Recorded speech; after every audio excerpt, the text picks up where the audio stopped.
So folks, we're gonna get started here in just a few minutes. It's close to 7 o'clock. And thank you everybody for coming. I thought it was an awful beautiful day to have an inside meeting. I thought about having it outside tonight, but I figured it might get dark and cooler by then. So the format that we're gonna do tonight, which is run by the Rutland Ag Commission, is hosting this event as we have for the last 5 years. And we're fortunate enough to have some competition tonight. The planning board is sitting directly to my left.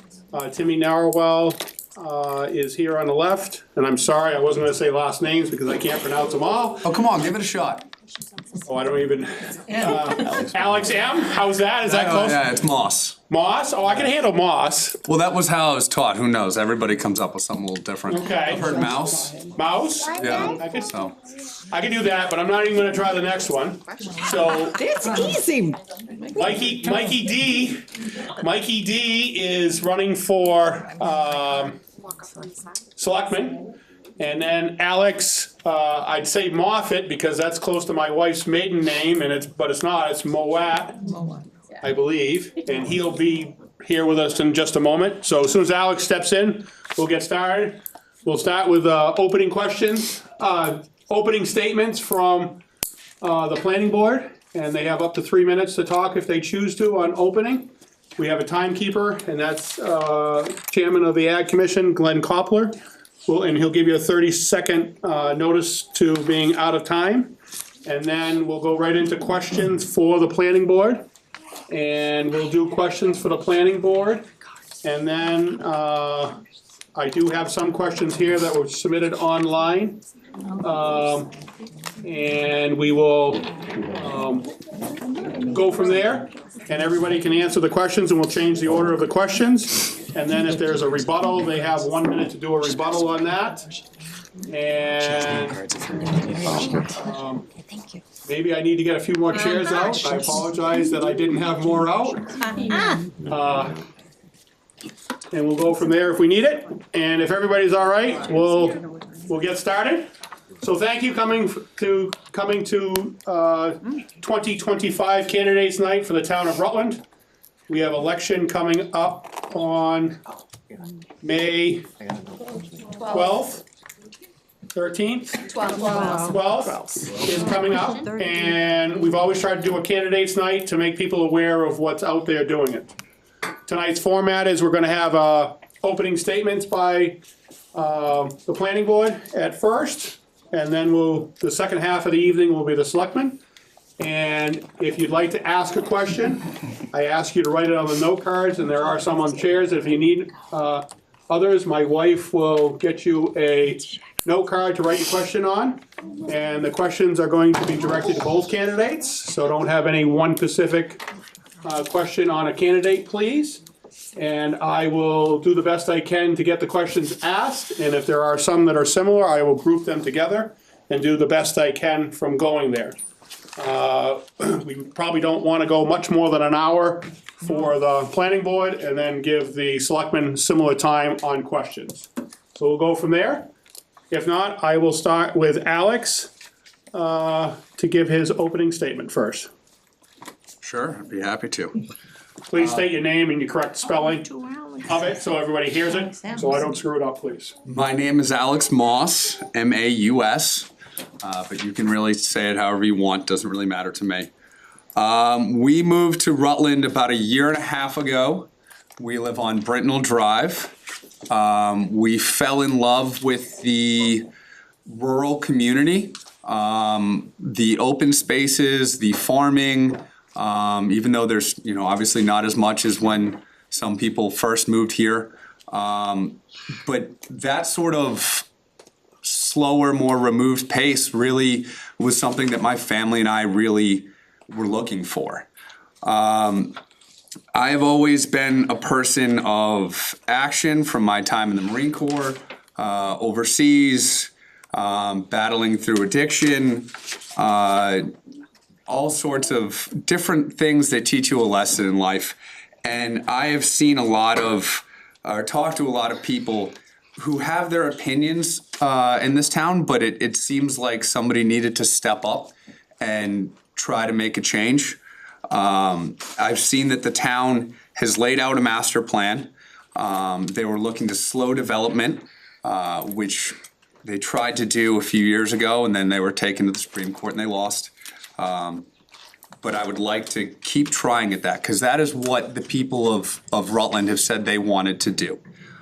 Preserve open spaces, slow down development, and promote commercial real estate within the envelope that the town approves of. I don't think we want any, Walmarts going in, but I think that everyone can realize the budget deficit that we're in. We need to take action on this. And each house that we develop puts us further and further into debt, taking into account that every house has around a person and a child and a half, 2 children. That leaves the town to pay about $20,000 for the children going to school, and they're taking in probably less than $10,000. So it leaves you with a huge gap that needs to be addressed somehow. I'm a very open, honest person. If you have any ideas, please come to me. I do not know everything. I'm more than happy to admit that. But I'd like to work with the planning board to become more organized. There are monies that have not been collected because things were done in wrong order.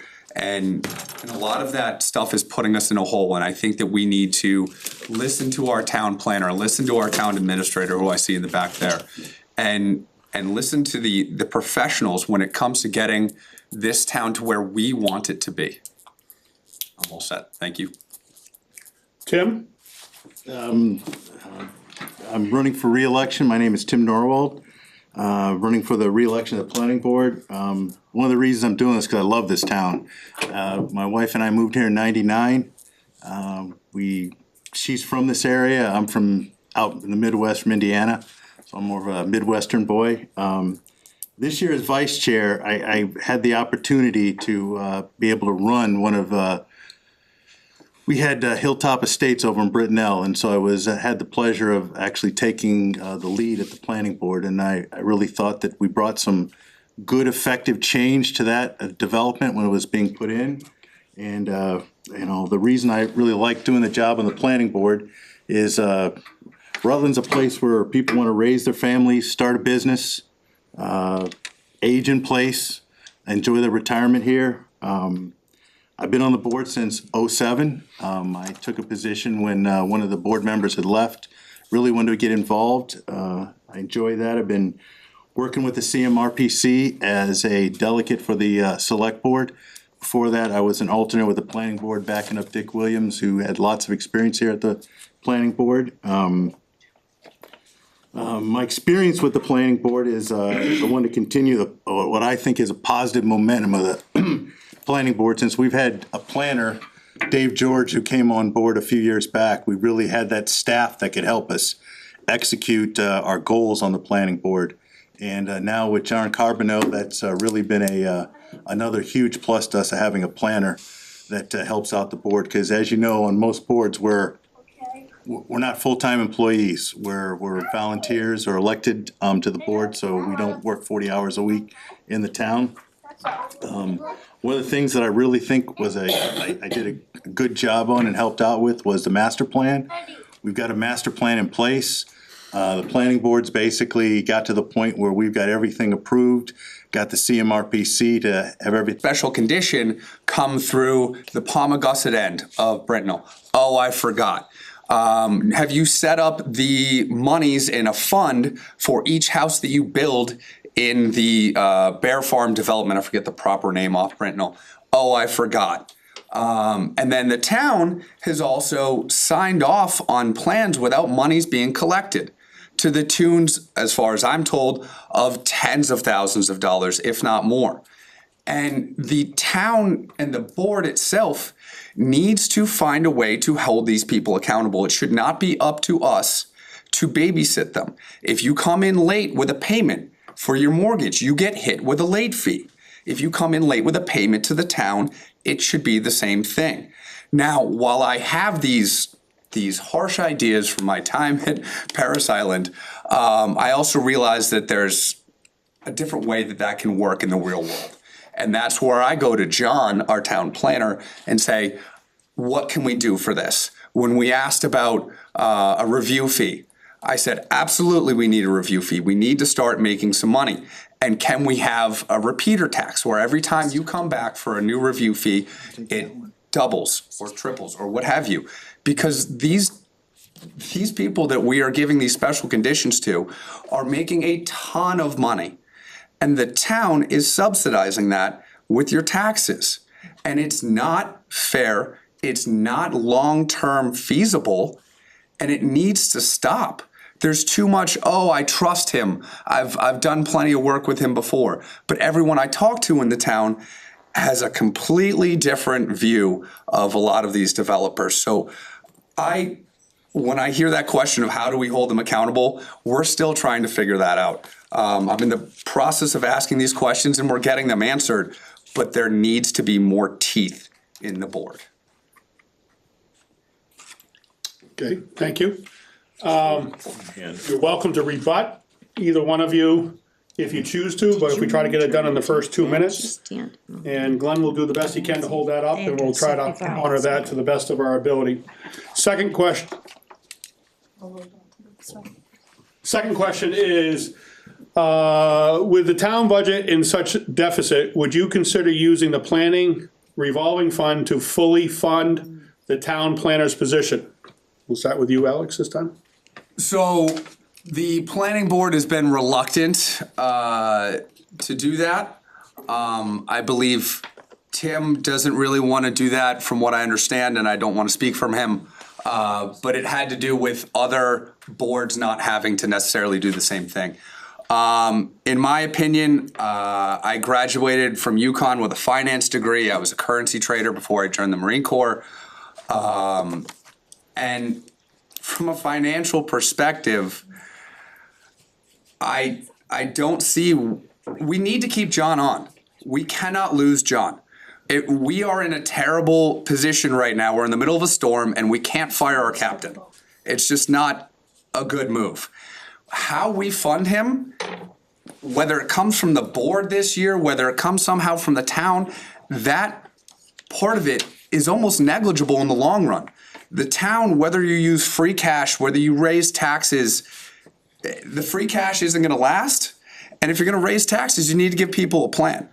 So I personally think that however we take care of John so that he is amenable to working with us and staying on board is what needs to happen. And I'm fine with using the revolving fund for that. But I also listen to Norm and the other members of the board when they say their reasons for not wanting to and measuring that against the whole and what needs to actually happen with John and his salary and him being made whole so he can stay. Tim? From the standpoint of, Randy, the question was to repeat it one more time, please. With the town budget in such a deficit, would you consider using the town, would you consider using the planning revolving fund to fully fund the town planner? And to answer that question that is unfeasible from the planning board right now. Our revolving fund has about 60,000 in it. The planner, which is public knowledge, I'm looking to Austin, I think is about 91,000 or somewhere in that is salary. So we couldn't physically do that. What was asked of us at this point, I think if I remember the last budget was 21,000. We can do that. I prefer, because with $60,000, we have 2 years at max to be able to fund him. So what do we do in 2 years? Let him go? I would prefer to have the town fund, like they are the other departments, fund the planner, because he is, like Alex said, an integral part to the town. We cannot lose him. He doesn't just serve the planning board, he serves the EDC, he serves community development, he also oversees with the RDIC, the Harmony Place, helps out with that. So he's in multiple roles, it's just not the planning board. My opinion is if it comes down to the budget that's approved by the town and he is not made whole at 21,000, I'm not letting him go. I would be the first one to say, pull that money from the revolving fund to keep John, no matter what. But I would prefer that the budget process takes care of our planner as anybody else, as the police chief, the fire chief, the director of COA, the director of the DPW. I'd like to see, because they hadn't any their salaries reduced. I would like to see John handle about that. But my answer is that if that is the will of the town, then I will be behind the planning board, making sure John is kept whole and kept in this town as a planner, because we lost Dave George to Holden, and he was a hell of a planner. That's what I can say. And to get John in here is, with his experience, we're on number 2. And I don't want to take a chance on losing another very valuable and highly experienced planner. Thank you. I just wanted to point out that when I was speaking about, yes, I would use our funds, I meant for the 30,000 to make him whole, not for his entire salary. I mean, we need John. I look up things in other towns as far as how to make developments more town friendly and things like that. And then John will tell me this will work, that won't work. We can put this in. We might be able to use this here. He's the pro. I mean, Thank you. So how much, we'll start with Alex on this one. How much land is available for development on Route 68?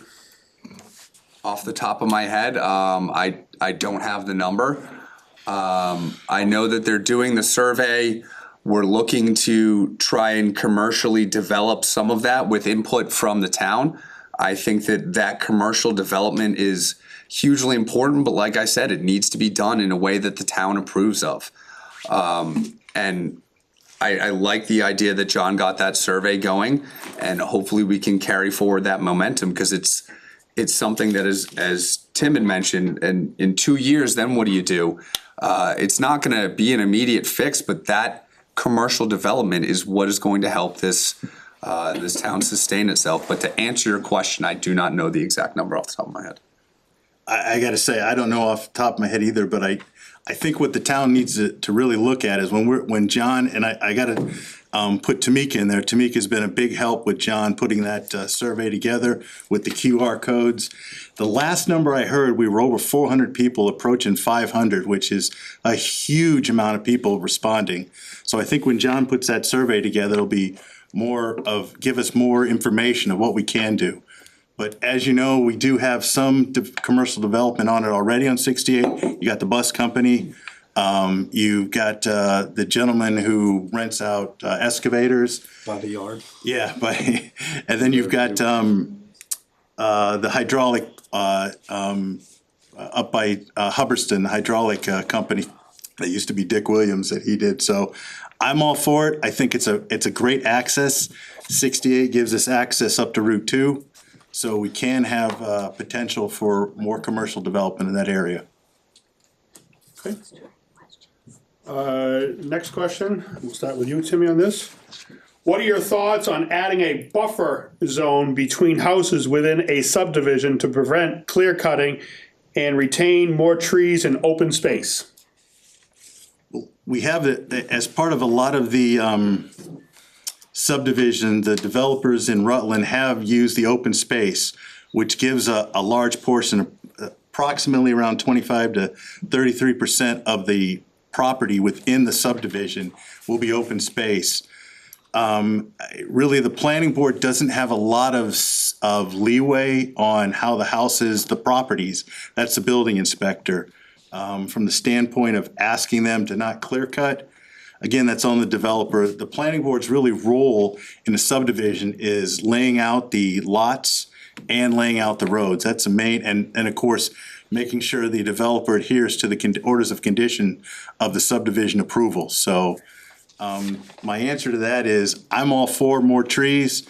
It's just a lot of what I've seen in the years I've been on the planning board is actually people that are building houses, the developers that want to put trees in the front, and that's been part of the planning board's conditions. A lot of the homeowners don't want them. They don't want to take care of them, believe it or not. So I'm all for it. I prefer more trees. It helps with water retention. It helps with the environment. And of course, it gives shade, which, for being an engineer, that shade helps reduce the cost of your heating and cooling at the house too. So I'm all for it, but I don't think the planning board can force a builder on what to do on a lot. Alex? I love whoever asked this question, because I brought this up at our last meeting. I think it was after the cameras were off. and I was talking to John about a subdivision that I went to in, I believe it was Paxton, and it was lovely. They had all these old growth trees, and it just blended in much more naturally with the environment.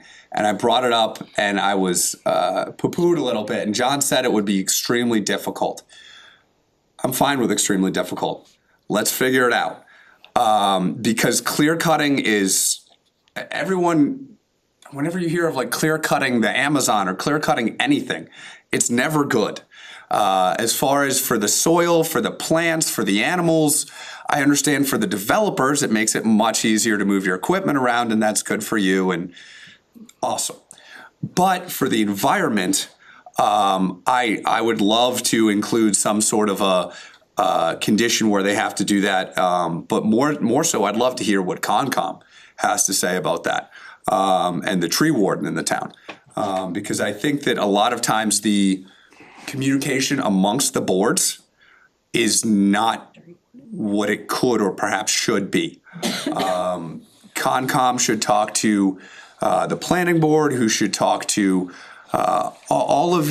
everyone should know, I am not an expert in everything.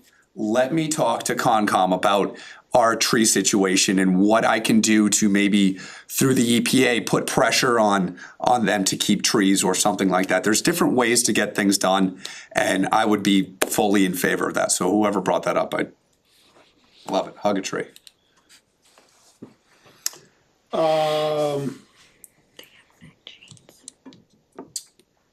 If elected, and we'll start with you, Alex. If elected, what's on your agenda or things that you hope to accomplish in your upcoming year? Oh boy. Yeah, I often have to get tempered when it comes to that because I have lofty goals. But one of the things that about keeping trees in the development is it adds to the overall look of the town when you're driving around. You don't have these big giant open spaces. And I think that there's little things that you can pick from what your overall goal is. Choose those as small goals and go after those.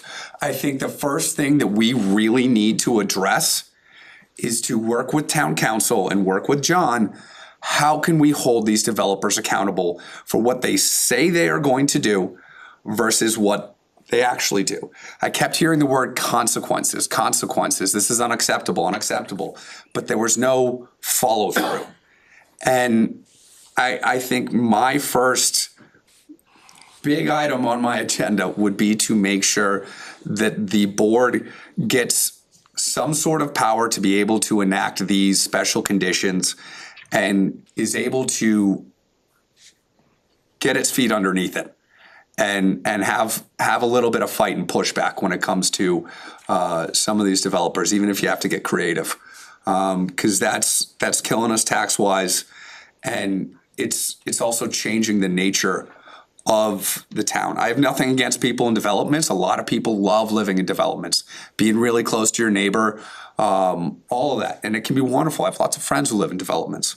But we need to be a symbiotic relationship with that. Right now, it's a parasitic relationship. And I think that by finding a way to get some teeth on that board, as I keep saying, that would be my first primary goal.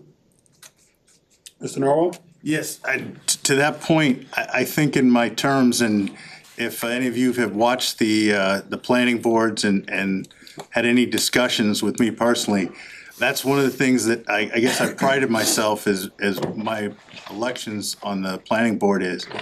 My push has been, and sometimes it gets a little adversarials with our developers, is I make them, force them that if something comes up, it's gonna get fixed.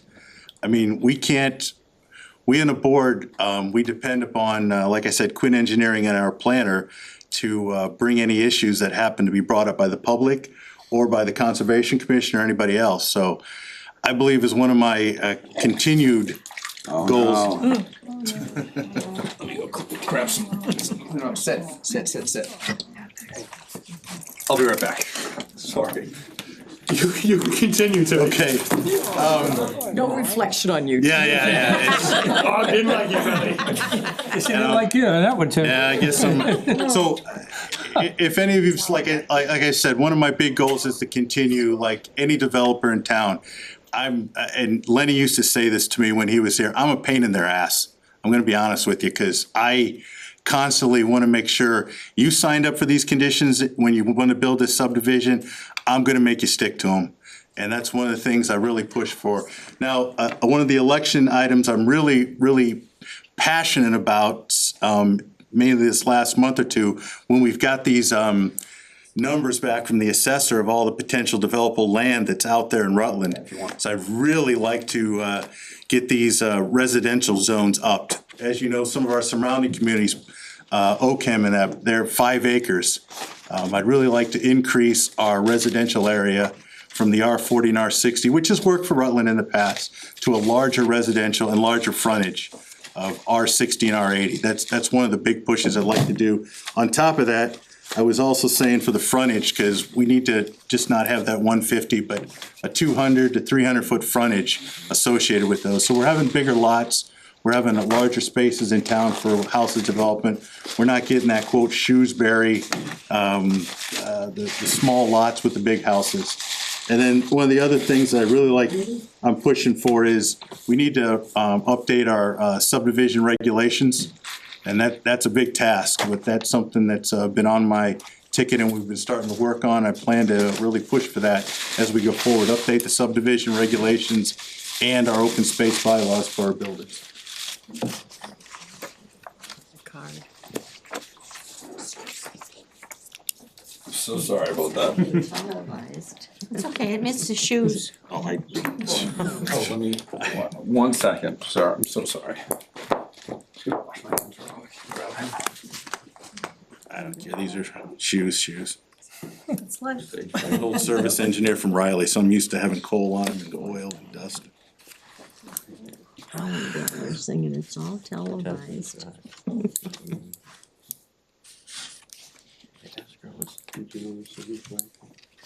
I'll give you the question to give you any extra time to think about it. That's fine. You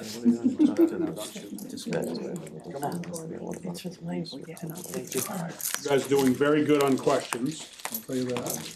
Coming in, we have plenty of questions now, so feel free to get them in. We're 30 minutes into our time, and we'll go about another 30 minutes or so. Have to pay $1,700. What's that? Yes, sorry, where were we? You didn't miss anything, Timmy answered a question, and what you had already answered, I haven't read the next question, so I'm gonna read the next question now. Wonderful. Okay. Is there anything I should say to rebut you, Tim? No, it was all good. Yeah, I'm good. With, we're gonna start with Timmy on this one, to give Alex a couple minutes to gather his thoughts. With the tax gap stated, I believe on the, one of the opening statements, $20,000 school costs versus $10,000 taxes for a house, how can that be changed or otherwise balanced? Oh, that's one of those no-win scenario answers. I mean, the only way to do that is raise taxes, but that's not within the planning board's purview. I mean, the one thing I want to mention is it's subdivisions are a piece of people building houses in town, but there's another piece that needs to be understood is A&Rs, which approval not required. So if somebody has a piece of property on a road, they're free and clear to develop that by the state of Massachusetts as long as they have frontage and acreage. And the planning board really has no control unless there's a reason, say the road, there's an issue with the road or something like that. But we're sort of limited to what we can do. So, God, to fix that gap, I mean, I'd have, that's a budget financial question, which is not something that I don't think I can really answer at this point. Yeah, I'll leave it at that. Alex? I mean, I would say, how do you fix that gap? You talk to your town planner, your town administrator, and develop a plan. But the broad strokes, like Tim had alluded to, making bigger lot sizes, which will increase the tax basis for each house, as well as commercial development. And like I said, I've seen it done. We go to this restaurant, the Barn, all the time, and going up to it, there's a little business development, commercial development right before it that's lovely. And I think it can be done in a nice way that the town approves of, but that's really kind of what's gonna help you. And then there's also, I've spoken with some people about 55+ developments. And those come with no offspring tax burden to the school. I think there's different ways, because we're in a hole right now. And it's not gonna be comfortable climbing ourselves out of it. It's not.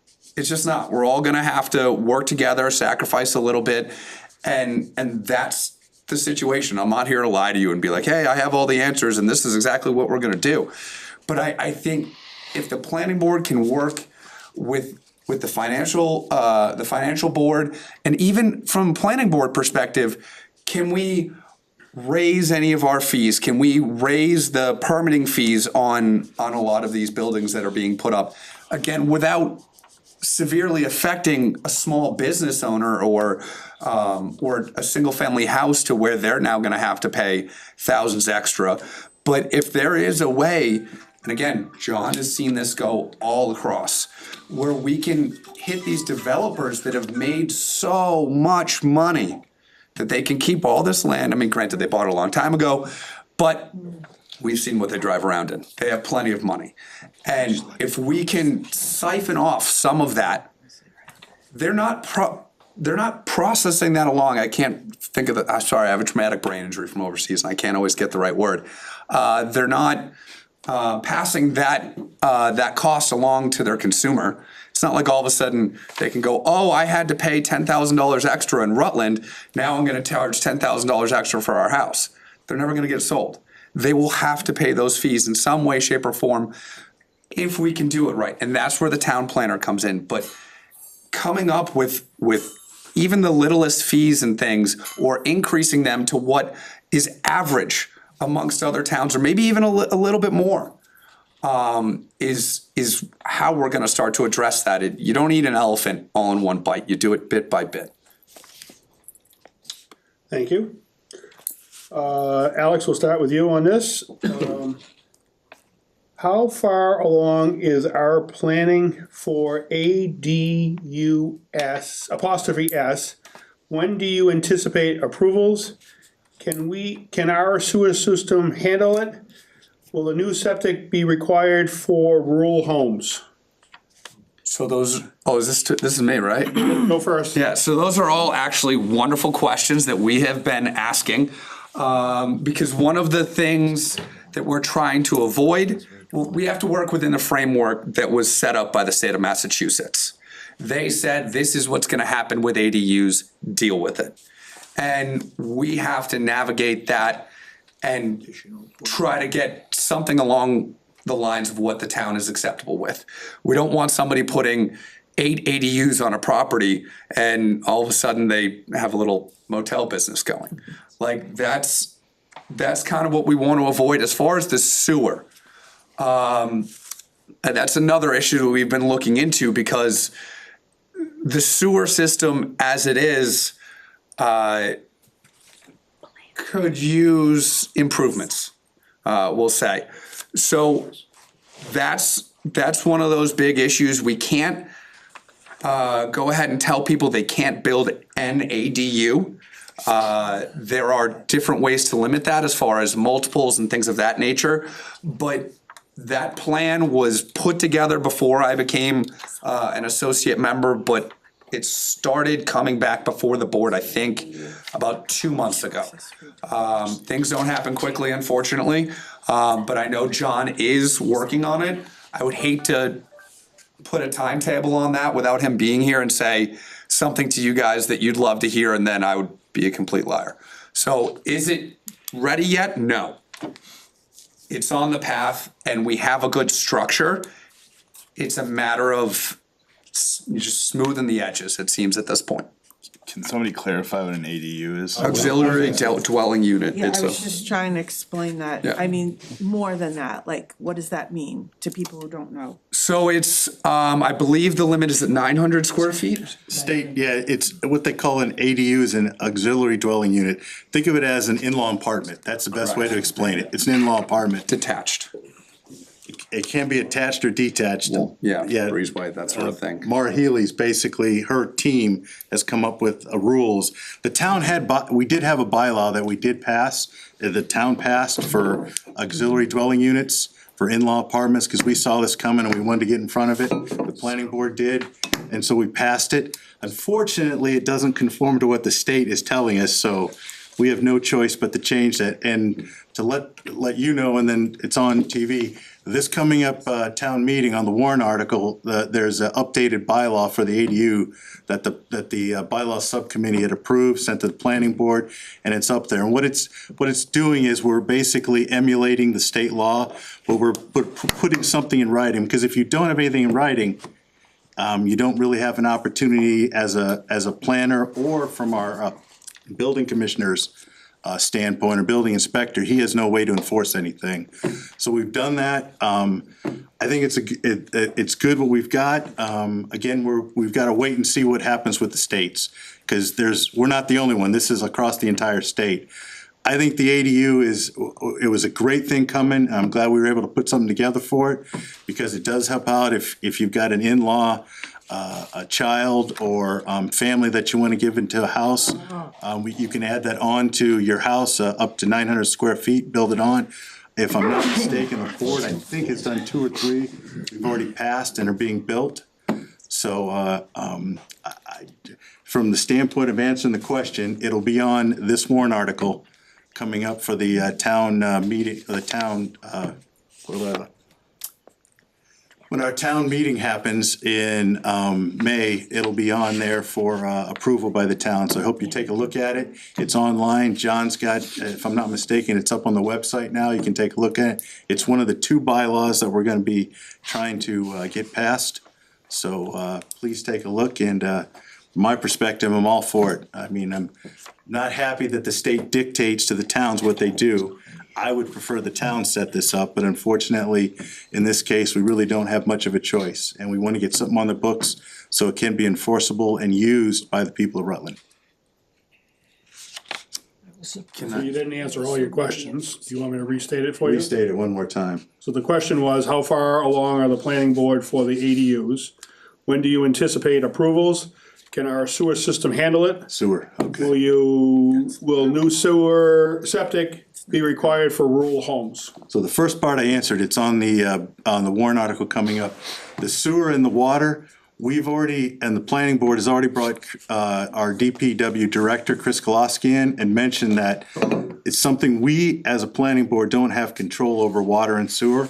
But we mentioned to him it's gotta be, as part of his review, when these ADUs come in, we actually send it to the fire chief, to the police chief, to the DPW director. And part of that is the DPW director is gonna have to look, and the Board of Health, because when it gets into well and septic, that's where the Board of Health needs to get involved.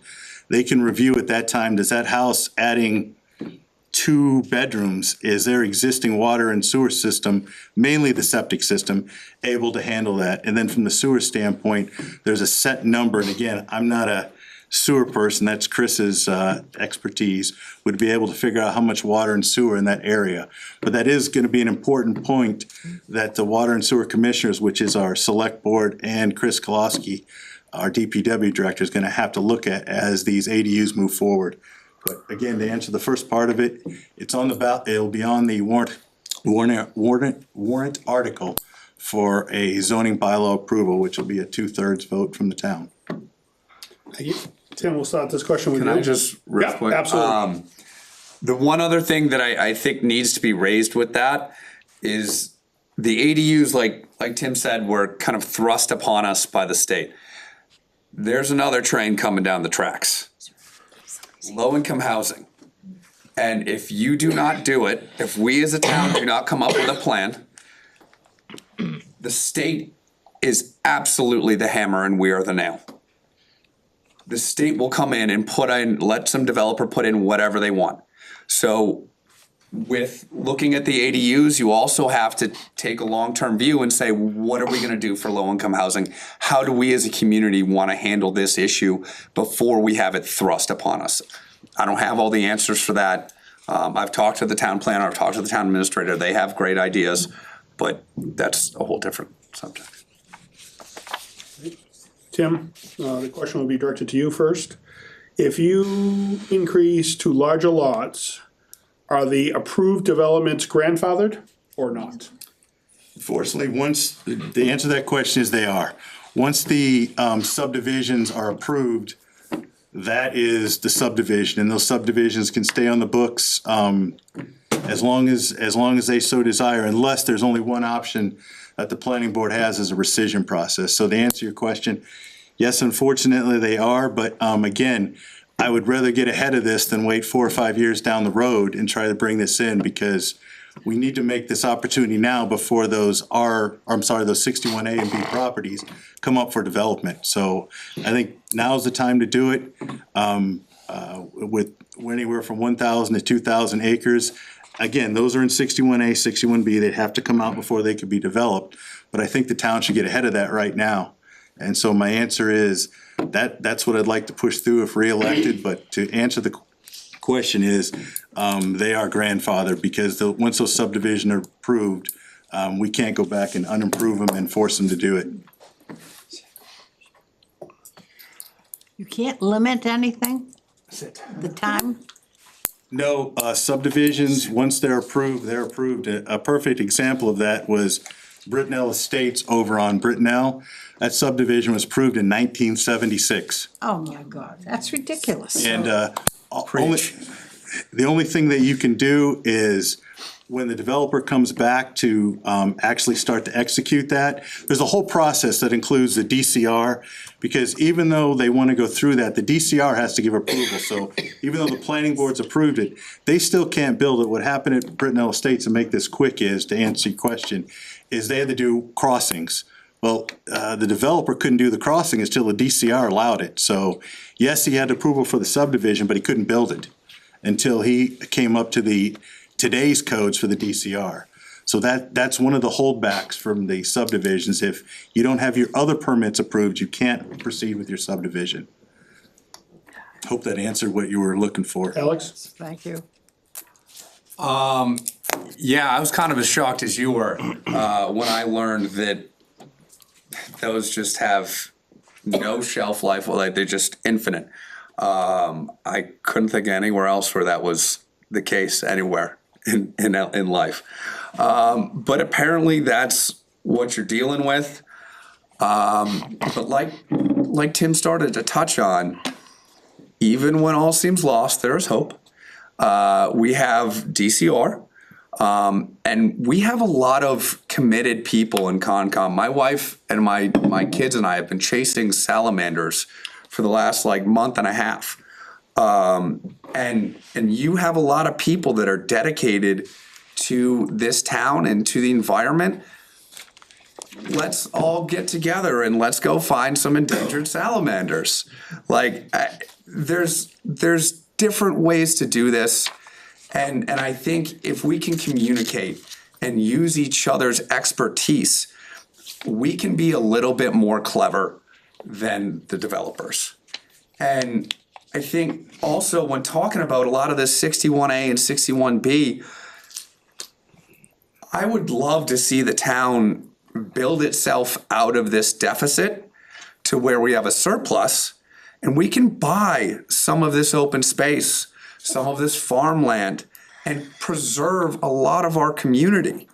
Because it's my belief, and granted, I've only been here for a year and a half, so you all could tell me that I am up a tree. But it's my belief that a lot of people really love the rural aspect. They love going to farms. They love, the best part of my day is going down Glenwood and seeing Johnson Farm on the right and that view with the barn and everything. It's lovely. And I think we need to work together to get a lot of this done, but it is shocking that those have just infinite approval times. And it's unfortunate. I think this is a follow-up question of what was just asked. What is the recession process? Rescission. Yeah. Rescission process. Thank you. Alex, you can No, go I'll first. defer to Tim. He has a lot more experience on the board. Full transparency, I don't know what that is. That would be something I would have asked, John. The rescission process, it's a difficult process. A lot of it's called out in, I hate to use the word, but state law, which is CMR code. The rescission process, if you want to do it, if it's a special permit, and the property hasn't been developed, which means no roads have been put in or like, you have somewhat of an authority to develop, but you're gonna end up in court most likely. And again, I'm not the expert, I've just done some research. If the developer has sold some of the lots and people hold mortgages on them, it's a difficult process to have the subdivision rescinded. We talked about that on Noble Hill, which was it's been out there since '08. Now, again, some of these subdivisions, as you've known, have been on the books for a while. But the thing that the public needs to know that is during the 2008 financial crisis, Deval Patrick put basically a moratorium on building. So they were given a 3 to 6 year process where that extends any of their special permits, so that extended into 2014, the ability for anybody to do anything throughout the state, not just in Rutland. And then, of course, COVID came around and then there was another rescission. So we've had multiple years, almost a decade worth of any board in any part of the state couldn't do anything. So to get in the rescission process, I'm not the expert. That's where we would rely on KP Law to help us through that. But it is, from a standpoint of making it happen, very difficult. And it is, unfortunately, legal. The cost of the legal would be large. It would be a large, cost. So the planning board doesn't take it lightly. If it's needed, we'll execute it. At this point in my term, there's never been a rescission. There's been discussion. We've looked into it, but most of the time from legal, we've gotten back, which is KP, it's not a avenue that we can pursue. And I really don't want to, me personally, I don't want to spend the tax dollars and the costs from the town and or our revolving fund on fighting a losing battle, unless there's a real good reason for it. Next Just question. to follow up real quick. Thank you, Tim, for the information. I understand that it's obviously a difficult process. I think taking on some of these big developers in court isn't the best idea for this town right now financially. But showing some way that we are not just gonna roll over, like holding developers to these special conditions, are things that we can do right now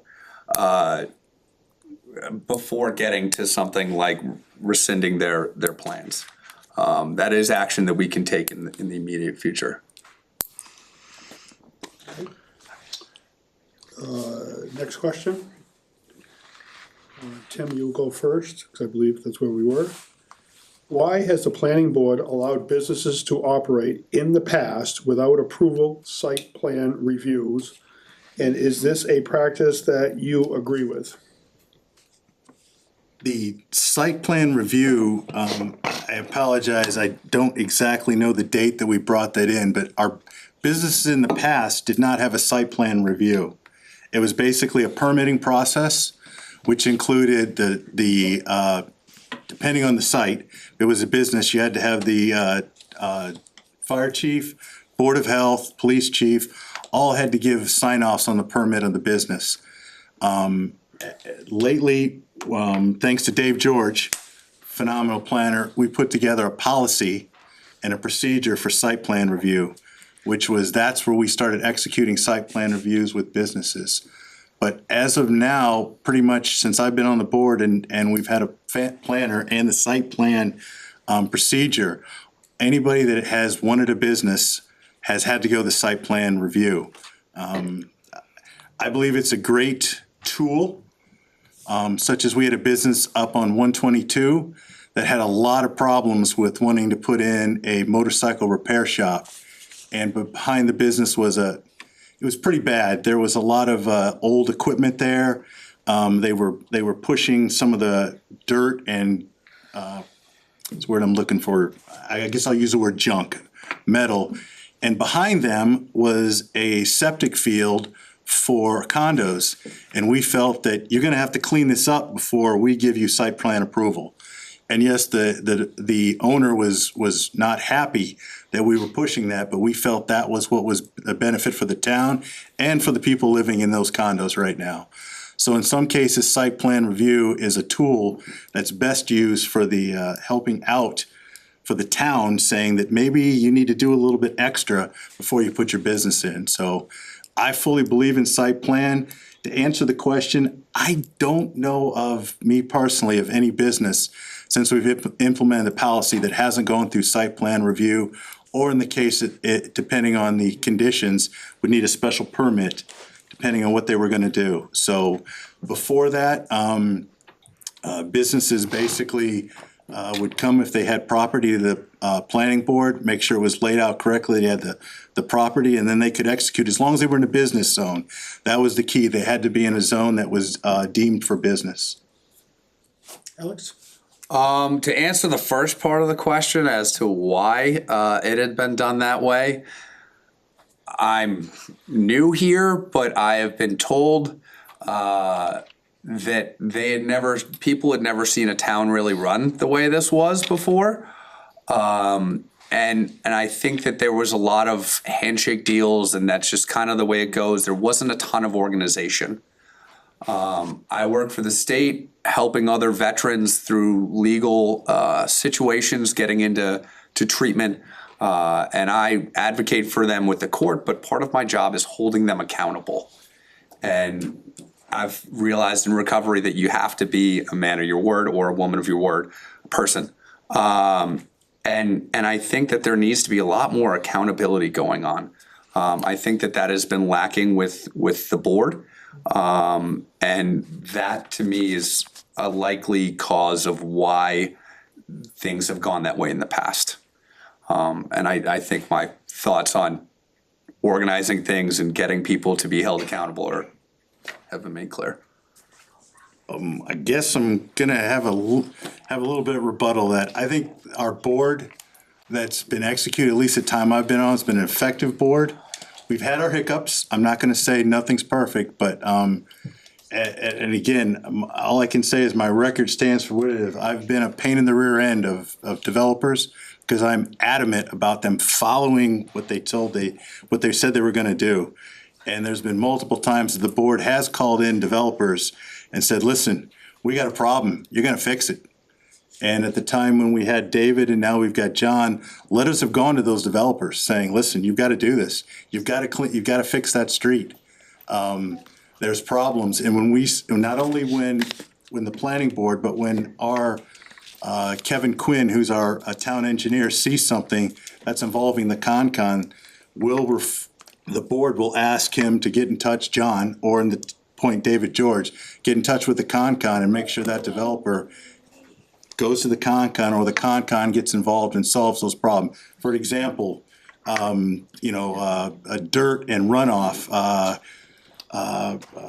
drains that aren't cleaned out, that's not the planning board's responsibility, it's the Concon, because it has to do with silt and runoff. We'll have no problem bringing that up and letting the other departments, so the communication is open, at least what I've been on the board, to the other departments. Again, nothing's perfect, but I do believe, at least from my perspective, what I've done on the board, and I can speak for the rest of the board, I think we've done a good job. Okay, that's it. Second to last question, man.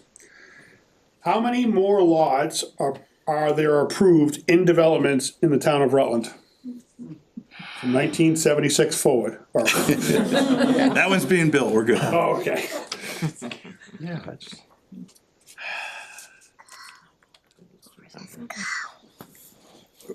I mean, I don't even know who goes first now. I mean, You probably should because you're yeah, on the because I've planning got a good board. idea. The only two subdivisions right now, and again, this is going from my memory, that's left to develop is Noble Hill, which I think, if I'm not mistaken, Is 101. What is yeah, that? 101 lots that has to be built. The one thing I can say about that is we learned from Bear Hill, and that has so many phases that they can only build 150 feet at a time before they can move on. So we phased that. And then the only other, it's not really a subdivision because it's a private road, is Hilltop Estates over in Brittenell, which is approximately 13. Those are the only two that haven't been built that are on the books. The rest of them are under development, which is Bryce Lemon, that has 2 phases left to go. And Brittenell Estates that we know is over on Brittenell, that has I think 1 or 2 cul-de-sacs left. And that's the 2 that I remember, Bryce Lemon, Brittenell Estates, that are on the books that have been approved for subdivisions. Mr. Moderator, may I ask a follow-up? Can we let Alex go first? You wanna do that? Sure. I think the long and short of it is that there are quite a few for quite some time. I live right next to Brittenell Estates, the Bear Farm development there, and they are constantly under construction. And I watch them during the winter pushing their snow mixed with the salt into the wetlands, and it drives me nuts. And you hear the developers come in and say, oh, I want the street accepted because I'm in it for the kids, but they're willing to shut down the road during the school year and cancel the buses and then not work on Hilltop Estates for a while. But I think your point is valid, because I believe there's a lot of development, and if we could at least get some of these developers, if there's no way to stop them, hypothetically, if we could get them to try to work with the community, not speed, not honk their horns, use their J brake at 7 a.m. Try and be a little bit more considerate. Do what you're saying you're going to do. It will be a little bit more amenable, because there is some stuff that, like Tim said, it's already laid out. There's no putting that toothpaste back in the tube. Doesn't mean we have to smear it all over the mirror. We can go ahead and try and make the best of the situation that we're in. So I guess my follow-up is this. I think the planning board should know exactly how many houses are left to be built in these neighborhoods and areas, so that we understand what the impact is to us down the road. Number one. Number two, I believe that instead of an adversarial type approach, I believe more of a partnership should be taken on and working with the developers. What are the developers' plans? Have we talked with them? Do we know what their plans are in the 1, 3, 5-year plan? So that we can understand what that impact is, so that we can plan for our future. That's what I'd like to see out of the planning board. To answer your question on that master plan, that if we could ever get the open space to finish their job and get that out, that's the tool that will be the next, if you want to call it the planning phase of Rutland, where the master plan group committee spent a countless, almost a year and a half working on that. And that's the plan that will help with the town in its future development. I don't know if that answers it. So does that plan identifies right now how many buildable lots that are approved that we have, and then the impact to our budget and into the town's overall planning? The master plan is for the future of what the town is looking to do in the future. The existing plan is what's been approved, which is, like I said, it's the 101 lots in Noble Hill, and then the approximate 13 houses in Hilltop Estates. Those two are what's left, what is out there that hasn't been built yet.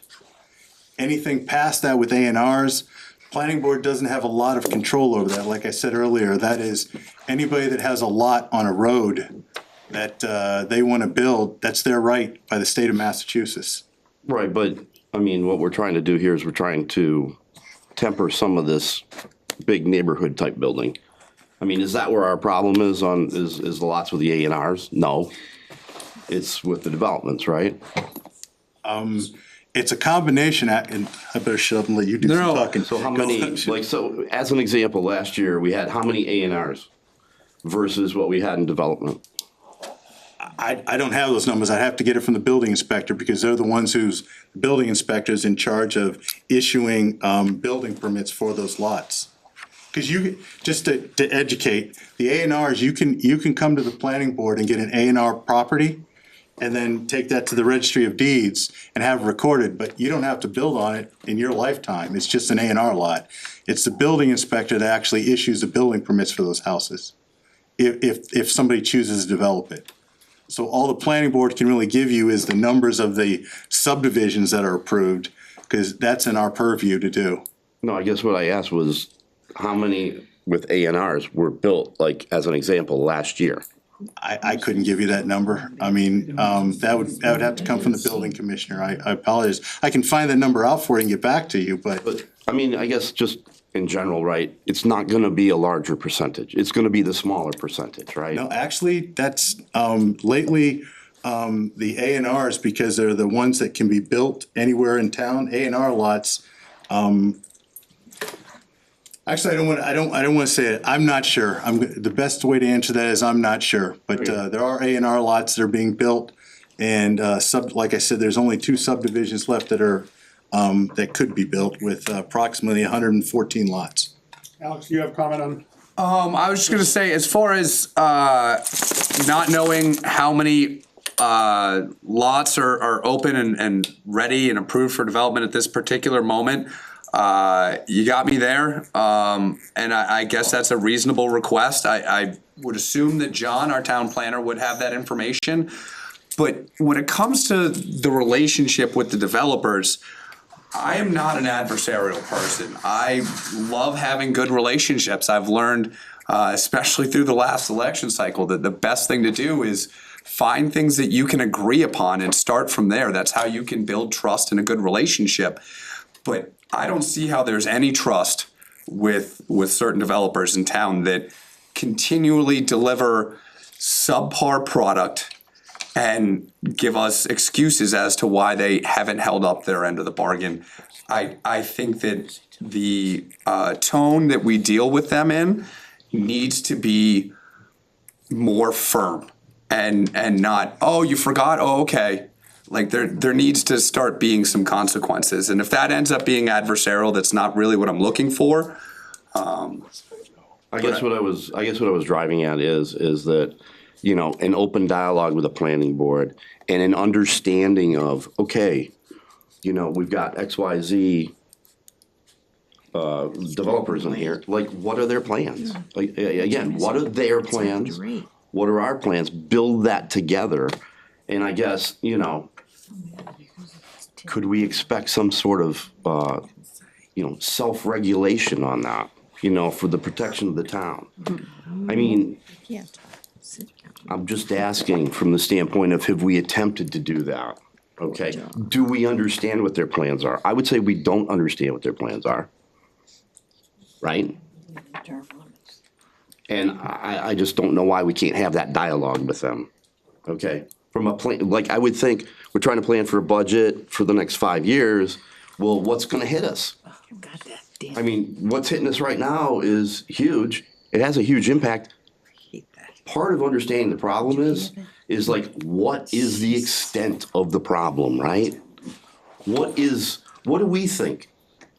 Forecast what we think we're gonna see next year, in the year after, on what we have left. How's that gonna impact us? It's a little hard to have, an honest conversation, an open and honest conversation with them when their whole objective is to make money. And we are trying to lessen the tax burden of the town. the developers will come in and tell you, like I said, oh, I'm doing this for the kids. When in reality, we know they're doing it for their pocketbook. And I don't know that a truthful, honest conversation can be had with some of those people, but I think that the town can work better together to figure out what do we think based on past experiences is coming down the road, and how do we prepare for a, not necessarily worst case scenario, but things to break somewhat poorly along the way at different times. I can possibly help you with what you're looking for. When the master plan was put together, CMRPC did a huge study on what's left to develop in Rutland and the property and the amount of property, and came up with the numbers based upon their experience on what can be developed. So like I said, that master plan is your 5-year, 10-year projections. So when that comes out, you can see what the expectation of building in Rutland is. And it's not tied to any one developer. It's if any developer wanted to come into town and build. I think that's where your answer that you're looking for. So I'd really, if there was open space people here, I would say, please get your open space done so we can get that out to the town, because we want to make that a public document where you can take a look at it and see what the future plans are in Rutland and what's left to be developed. Because I think that's what you're really looking for, is seeing the 1, 5, 10-year plans of how the town is looking for, moving forward. I'm more worried about the next 1 to 5 years, not 20 years down the road. That's what I'm worried about right now. And, you know, I just think that we don't have our arms around what we have in front of us, that's all. I think we This need to- gentleman's opinions back to the board if you Yep. get elected, and try to work with him to make those there. Next, no, we're done, One thing I want we're to tell done, them is, we're done. please to come to the planning board. That's all I want to say. I don't want to answer. Last question, you guys, and you guys have a 2-minute on your closing statement if you choose to. Alex, we're gonna start with you on this one. As an ag commission event, have you ever milked a cow or rode a horse? I've never done those things at an ag commission event, but I have done both of those things. No, it doesn't have to be an ag commission event. Okay, yeah, I have. I actually had the opportunity to go ride at the Harvard Polo Club through this veteran mental health thing called Home Base, and it was, I think horses are wonderful because they put a little fear in me because they're so big, but it kind of puts you in your place a little bit. Like animals are great. Animals are great. Tim? Well, I get to give you the bad news. My family came over in 1875 from Germany, and the first thing they did was buy a farm in Indiana. So and unfortunately, I lost my 2 uncles, and there was nobody to take it over. So in 2018, the farm was sold off. My uncles passed away and sold off.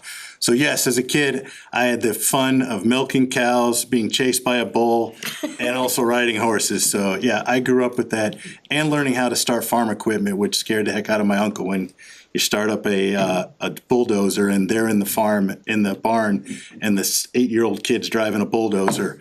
And you guys don't have silos, but out in the Midwest, they have the large silos, and I was heading right for it. Well, I didn't expect those answers from either one of you, so thank you for that. And Dick Williams always asks those questions, and he wasn't able to be here tonight, so I want to do that in honor of him. So closing statement, we'll start with you, Tim, on closing statement, 2 minutes. I just wanted to let everybody know here and out the public, I've been on the board since 2007. I think I've done a good job. I've represented Rutland. I am definitely a pain in the butt when it comes to our developers and even people coming in A&Rs, because I'll check everything. They're gonna follow the rules. We have regulations, we have policies, and my goal is, as an engineer, because I'm pretty much, I want the rules followed, and I will and continue to ask that our developers and anybody coming in follows the exact rules that were set up by the state, by the town bylaws, and by the policies that we put in. So I ask for your vote. This is coming up May 12th. And if you have any questions, don't hesitate to get in touch with me. And if you would, please come to the planning board, ask questions. Alex and I, as associate member, were both there. Our meetings are the second Tuesday of the month and the last Tuesday of the month. So please come, ask questions, and if you've got any comments, we have public comments, so you're more than willing to give any comments, like questions about what are we gonna do in the next 5 years with houses and how many are out there? Thanks. Alex? Excuse me. First of all, thanks for taking the time to come and sit and listen to me bloviate for a while. I think that this town obviously has kind of a crossroads coming up for it. And when it comes to the planning board, I personally want to be a part of giving the town back some of its power. I'm not an adversarial person, but when the town says, this is what we want to put a limit on the amount of construction that goes on in this town, and then a developer goes and sues the town and wins in Supreme Court, that's not somebody that I necessarily want doing business in my town. Obviously, we can't, it's America, I can't just kick them out. But I do think that we need to get much sharper and really dot our T's, dot our I's, cross our T's, there we go.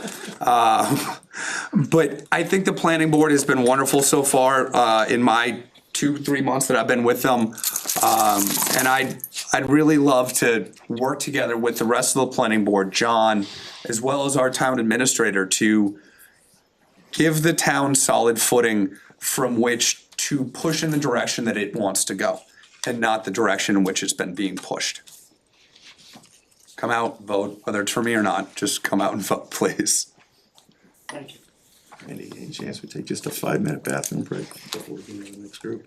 We can do a 5-minute bathroom break if we want to, stretch your legs. And we can go from there. And I think when we come back in our 5 minutes, I'm gonna have the 2 candidates for school committee just come up and introduce themselves. One is on the ballot, one is chosen to throw their name into the ring for the second seat that's open. So you got 5 minutes for a break, and These two guys. we'll go from the planning board, and you guys are welcome to stay up front, or you're welcome to go to the audience if you choose to. Oh, I Or you can go home. Oh, I actually might hang out with these 2 little ones. You want me to come home, put you down? All right. Yeah. We'll see each other again soon. Yeah, you're not getting off that board that easy. No.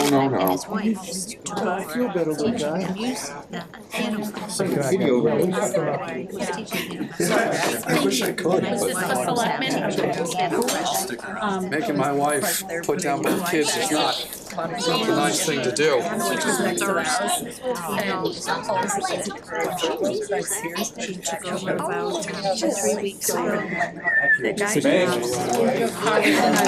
Driveway, I was transferring.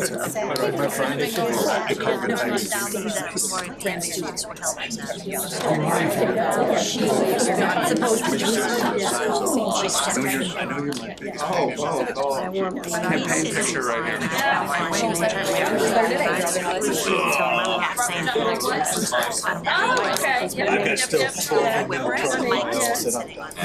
Yeah, well, it's so funny, my mother used to live with us and, 3-way connects our big house to my garage. And, when, she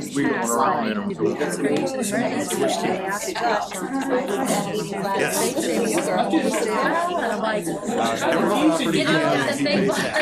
she said it's because this thing, people coming in and out of all hours. Yeah, I tried to say that earlier, because when they asked the 10,000, I can't make up numbers. But if that property has water and sewer coming to it. is not good enough for you?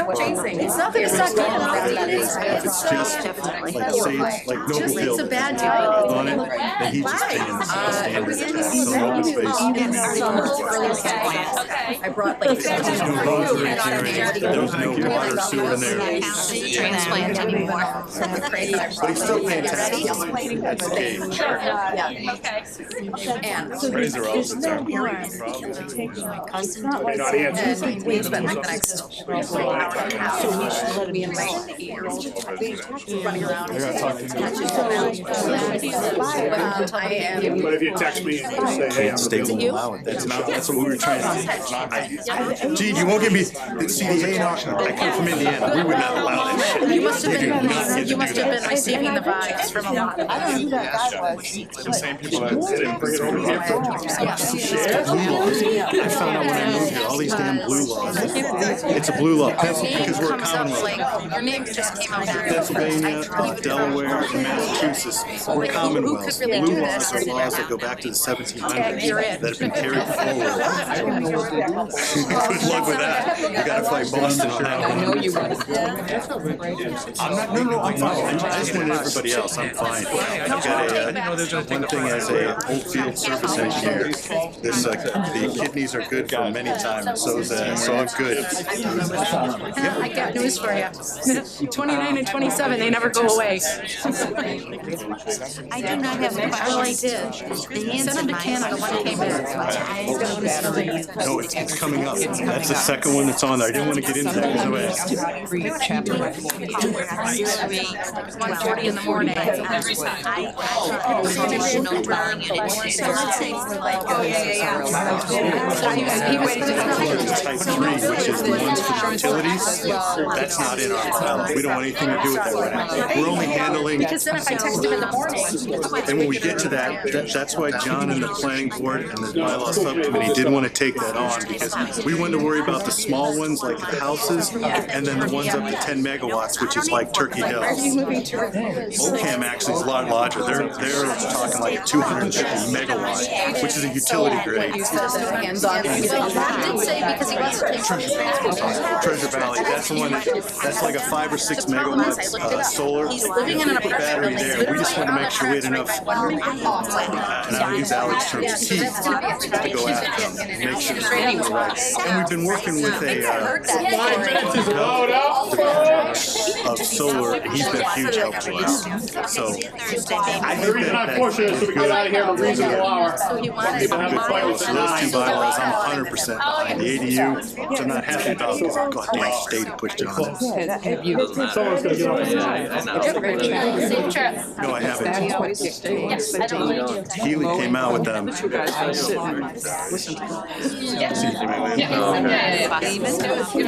part of these now. They can push it. No comments? Oh, you were? No, my comment, you just go home now, it's fine. My kids have been asleep for an hour. My wife's gonna be asleep All for right, 10 folks, minutes. our 5-minute recess is over. At this time, while people are still coming back in, I'd like a moment to introduce the school committee people that are running. And we'll let the one that's on the ballot go first. Hi, everybody. My name's Kumar Gavardhan. I'm running for the Rutland representative for Wachusett School Committee. My family and I, we moved out here about 5 years ago. My wife, my daughter, she's about 6 now. You know, we really love the community. We love neighboring towns. We love our town. I am actually trained as a scientist. I've done different things in my life, but in this day and age now, I work in a medical lab. Did some cancer research at a different point in my life. I've been a teaching assistant, so I used a lot of those experiences too to kind of inspire me to go down this route. Both of my parents are educators, so I'm son of 2 school teachers. In about 2021, I actually was on the school committee. There was another friend of mine, Brett Beardmore. At the time, Sherry Haber was on there as well. Matthew Lavoie. All 4 of us sat together. I finished that term in 2024, and then thanks to the regional agreement, we have a partnership with the other towns in. We lost a seat. At that time, Brett Beardmore said he was interested in running, so I also took a step back. My daughter had just turned 5. I wanted to be there a little bit more at home. She was just starting kindergarten. So at that time, I took a step back, tried to be there more for my family. Here in 2025, now that things are a little more settled for us, we got school under our belt, I decided to run again. During that time I sat on the committee, I did everything from the education subcommittee, business and finance, the audit advisory, bylaws. I think there were some things I didn't get to, but you know, it was a long 3 years. I learned a lot while I was there. So using that experience, that's kind of what I hope to bring back. But more importantly, I think the question you might all have is, so now that you're gonna go again, what would you do differently this time? And you know, I've been reflecting on that a little bit lately. In just a little bit, you're probably gonna hear some questions come up about our future, the budget, how that relates to Wachusett's budget and what we get billed every year, right? I think in the next 3 years, I want there to be a little bit of a stronger bridge with how will the district's finances relate to our own town. That's the timer, that's not his phone, folks, just to be clear. The time is up, is what I'm trying to tell you. Sorry. Thank you. Well, anyway, but that is the main focus I have for next several years. So, you know, I appreciate your support and your vote, but thank you very much. Natalie is running, or chose to put her name in on the ring. She is a member of the Ag Commission as well, but Natalie? Hi, my name is Natalie Borison. I'm running for the second open seat on school committee. We are not running opposed to each other. I did not make the decision until after the deadline, so that is why I'm a write-in candidate. We've been in Rutland since 2020, right before COVID, so we really didn't start to kind of get to meet people for about the first year and a half that we were here. But ever since the COVID bubble kind of broke and we actually got to socialize and do things in town, we have loved every second of it. And both my husband and I have chosen to get more involved. I joined AgCom. My husband is also on a committee in town as well. I'm nervous, so I can't remember what it is. It's gonna kill me. But I have a daughter at Glenwood right now. She just started her first year at Glenwood. Absolutely loved NAQUAG. And I did some work with the PTO. I was not on the PTO, but I also I was a representative for the school at NAQUAG while my daughter was there as well, and really, really enjoyed that. And I think there's a lot of transparency issues, not necessarily transparency issues, but communication issues from the school district to the parents and families and members of the community. And I would like to try and find some ways to bridge that gap a little bit and create a better understanding about what's happening with the school board versus how it's affecting the budgets of the towns and the way that our children are learning, what they're learning. I have a lot to learn about it, but it's something that I want to do. It's something that I'm interested in and would love to learn about. Both of my parents were also teachers. My mom was an art teacher and my dad was a professor at UConn for 40 years. It was the West Hartford campus though, so I don't know if that still counts. And I graduated from UMass with an animal science degree, animal science and behavior. So it's a totally different thing. I've been a vet tech for 20 years and it's just kind of, I would really like to see what I can do for the committee and that's, yeah. Thank you.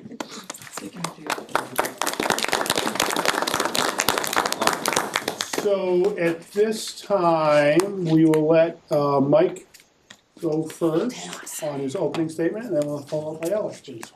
3 minutes. If you hear the phone ring, your time's up. Okay. Mike Devarikis. I'll forgive Randy because he still can't say my last name. I have lived in Rutland for 20 years. 2 years ago, I retired and began my return to be involved in municipal government. Along with more than 20 years in management experience, I've also gained a vast amount of knowledge of municipal government from the many political campaigns I have been a part of. I had the desire to run for political office years ago, but with young children at home, I felt the time was not right. I now have the time, desire, and ambition to go along with the experience to fill this position on the select board. Presently, I serve on the Economic Development Commission and the Council of Aging. I am fiscally conservative. I support responsible spending, but oppose wasteful spending. I support meaningful town growth that would improve our community. I support necessary taxation, not excessive taxation that would overburden our residents. We need to be fair to all the residents of our community. The decisions the select boards make can and will affect everyone. The next select board will have a lot of work to do, from hiring a new town administrator to budget concerns. The board needs to work together. Solutions can result from disagreements if you talk. We need to start the budget process early, not later. All services in town are important, including the senior center. As we work together towards solutions, my support of a budget must be as fair as possible for all residents, but never include the closing of the senior center. The needs of seniors, veterans, and families must never be ignored.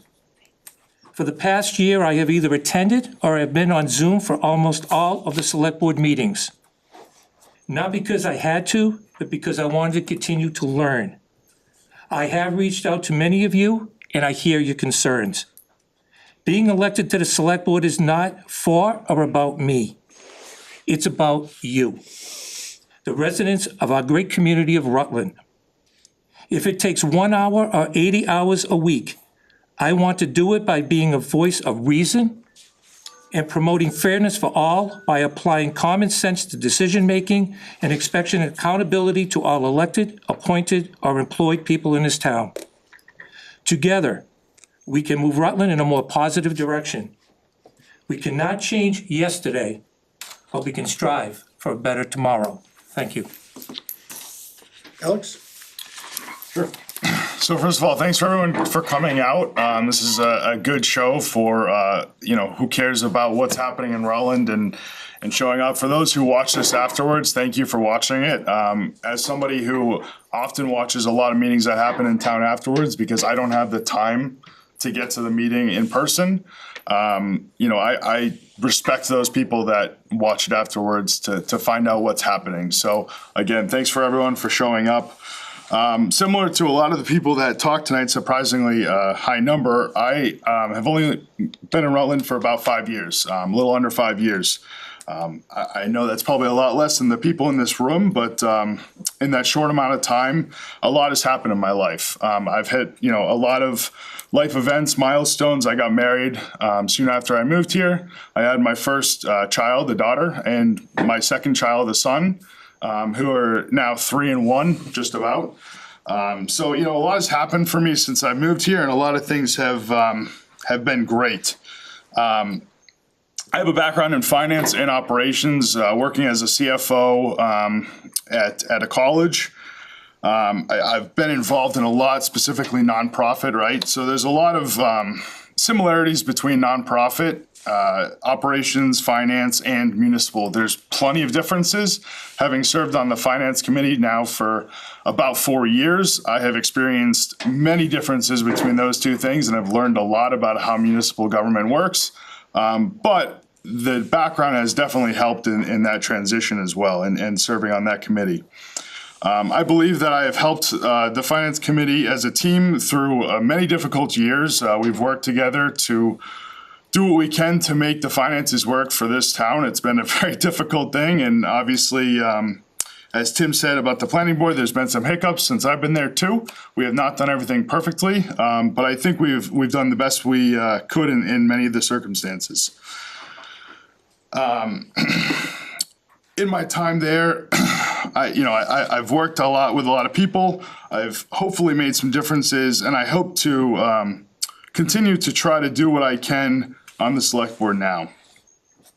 I'm happy with the life that I've created here, and my wife constantly tells us that we're not moving. So apparently I'm stuck here forever. Having a 1 and a 3-year-old, I have a long way to go. I have many years left to put kids through public school. So, you know, personally, I do hope that the schools are up to snuff and are doing well when that time comes. And I will continue to advocate for that, but I do think that that comes with a reasonable amount of spend as well, right? We're constantly hearing about that right now, and I'm sure that'll come up multiple times tonight, so I won't go too deep into that.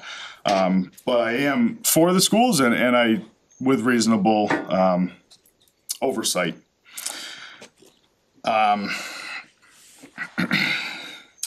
So I come here with a very middle of the ground ideology. I am partially conservative on some things and I am partially liberal on other things. I'm very middle of the road and I have beliefs on both sides. I think that's a great way to be because it means that you can be flexible in your thoughts and decision making. And I think that that explains Rutland as well. We have many people here who are extremely conservative and we have many people here who are extremely liberal. We need to support all of those people and make sure that everyone is being listened to and considered whenever decisions are being made about, to Mike's point, everything made at the select board affects everyone and everyone needs to be considered for those decisions. So I think it's extremely important to be thoughtful and understanding. What I hope to make sure to bring is transparency. I think there's been a lack of transparency around things that have been done in the town, and I really hope that we can build on transparency and build on teamwork as far as the select board goes. I think, and I've heard that there has been many things that people don't understand why it's being done, how it's being done. It's done behind closed doors, whatever's happening. That honestly needs to stop. We need to understand and be very public about what's going on. None of the select people are making money, really. And so there's no reason to be secretive about these things. Let's be transparent. Let's make sure that everyone understands the goals, the plans, what we're working towards, and make sure that everyone is being listened to and that it's works for everyone. Again, transparency is key. And the last thing I'll say is I came to the town moderator when I first moved here with a desire to help. I joined the finance committee. I said, I don't have a lot of money. I have limited time, but I want to help. And that statement stands true now. Still don't have money, still have limited time, but just want to help. And I feel like that's the goal here. All right, we're gonna start with our questions. I have a fair amount of questions in front of us already. And we will start with Alex and then we'll go second to Mike. I don't necessarily know where to start. They're all good that are sitting in front of me. So we'll pick the one that's right directly in the middle. Given the town's past and present budget issues, do you support overrides? And if not, how do you propose the town survive within Prop 2.5 constraints without losing services? Yeah, so I think the time of 2.5, Prop 2.5 is over. The inflationary aspects that we've seen throughout these last few years, and you know, maybe as inflation subsides and reduces and gets to normal levels, we'll see a time where Prop 2.5 becomes possible. But in the immediacy in the last few years, it's not a realistic thing. Everyone's bills have gone up, which unfortunately affects everyone, but that means that the town's bills have gone up too. Thinking that we can afford to run the town when inflation is 7 and 8% a year on a 2.5% increase every year, it just doesn't make sense. There's no logic behind that. We had to cut or have an override, right? I absolutely support an override at this point. What that number is obviously dependent on a lot of things. I think there are things that we could do in this town for more responsible spending. Some of those things may not be the best route for us to take, but we should absolutely be looking at all those things. One example of things that is a potential is regionalized positions. We have done this in the past. We do it right now with our animal control person, right? Our dispatch center is also regionalized, but we could also share some positions with other towns to cut that cost that we may not need a full-time position for. So that's just one example of an opportunity where we have to cut some of our spending. But that, unfortunately, that's not gonna fix the problem. That's gonna curb some of that spending. And again, as inflation decreases, we might see a point where some of those reductions to expenses plus better inflationary periods will allow for a 2.5 to be realistic. Mike? Okay, couple of things. As you know, there is no override this time. And it's very difficult to speak about an override because it's been passed this year. We may be facing that in the future. But it's hard to say right now, and that's why I said in my opening remarks about starting off early on the budget. We need to find out where we stand, and we need to get the department heads together, we need to get the staff together, and start at a zero budget. Start looking at line item by line item to see where we stand. Those are the expenses. We also have to look, we're gonna have incoming revenues. I mean, there's talk about some of the school money coming back to us. There's revenues in the town from the businesses, the meals tax, the new marijuana store at 3%. So those things are coming up. So we really don't know where we stand on an override at this point. And if we ever do need an override, and we may, families have to come first, and we have to bring families to the forefront and understand their positions. And depending on the amounts, they may need some help.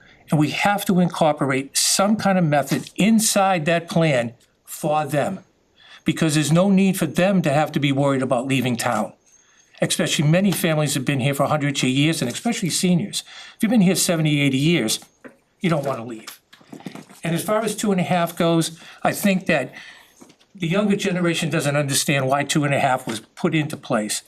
2.5 was put into place in 1980 for the primary reason is to protect the citizens and the residents of cities and towns. Is it outdated? Well, if it is, then I suggest you go to Boston and get it on the ballot and change it. But understand this, should you change 2.5, it would leave the towns to overtax you as much as they want. Think for a second if you didn't have 2.5 in place. That's the cap. They need to ask for overrides. Overrides didn't start till late 1980s. I lost a full-time police career in the 80s because towns couldn't afford it. They lived within the budgets.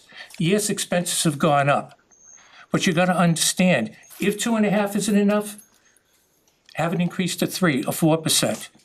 But think if it wasn't there for a minute. Take this town, if you can't pay the bills, you want to increase anything. What do you raise it? 5, 10%? Without a cap, towns would be able to tax at any amount they so desire. It's a protection, it's a cushion. Is it enough? I don't know, all right? But we need that there. You're welcome to rebut for 1 minute or less. Just to one point on that, to say that we don't know what the budget is gonna be next year is just false. I mean, there's pieces of it that we don't know, right? There's small pieces of it that we don't know. But our town administrator has created a forecast that shows that next year's roughly a $3.5 to $4 million deficit. I forget the exact number, but it's a large number. There's no amount of cutting out of our town operations that is gonna get that $3.5 million down to zero without straight cutting services that we rely on. And really $3.5 million is a huge gut to our town services. That would be, I don't even know the effect on that because I don't want to think about it. Frankly, that's not something I'm willing to even consider because we need an override to change that. And that's only going to continue to get worse over the next 3 years. Now, when you get out that far, yes, the forecast gets hazy, right? Because forecasting out that far is difficult, but forecasting out 1 year, it's going to be a $3.5 to $4 million deficit. Maybe that comes down to $3 million, but it's not going to change to a place where we can cut small amounts out of the town operations to make that deficit up. Mike, any additional comments? My only comment is, my crystal ball is failing. I guess that we have nothing really that we can work with, according to him. But I'd rather work with the select board and get all those figures right from the beginning and see where we exactly are before we make any decisions. Second question, we're gonna start with you, Mike. The town is in tough financial situation. The current select board opted not to put Prop 2.5 override question on the ballot. Would you have voted for an override? Why or why not? I just answered all those questions. I just specifically answered that question. I wasn't on the select board this time around. And honestly, sitting at all those meetings, it was about 4 or 5 different budgets that came up. And at this point, my head's spinning so much, I really don't know which was which, okay? But I respect the select board this time. They used the free cash that they had. Was it right or wrong? It was their decision. Again, I will work with the select board if I'm so elected and make those decisions again in the future. It's teamwork and it's working together. Alex? Absolutely. I have continued to say on the finance committee that I've supported doing an override this year as well. I do believe that we should have started earlier. To Mike's point, starting the budget earlier is absolutely an important thing. We should have started advocating for an override back in September, because we knew we were going to be at a $2.5 million deficit at that point due to, again, the forecast that was created for this purpose. So to me, it was just poor planning that we didn't do that ahead of time. It should have absolutely happened. I still believe that an override was necessary. We may not be seeing or feeling a lot of the cuts that got put into this year's budget, because we covered half of it with free cash that we had on hand. So we are decreasing our ability to cover unforeseen costs that might come up. We're cutting our savings to cover our costs today. Using one-time revenues to cover an operating cost is an absolute terrible way to run a budget. Yes, it has to happen sometimes. I understand. I've done it as well when creating budgets. But it is not good practice. And that's why I advocated from the get-go that we needed an override for this year, because I did not think that this was the right way to go. We are also, again, we're making small cuts throughout the budget. They are small, there's no doubt about that. The townspeople might not feel them. They might feel some, they might not feel others. But you know who does feel them is the employees that we hired to do those jobs. A lot of them are feeling the hurt of what we had to cut this year in order to balance the budget. What's going to end up happening is those employees are not going to be happy with those choices, and they're going to leave, and then we will feel the services being missed from those people leaving.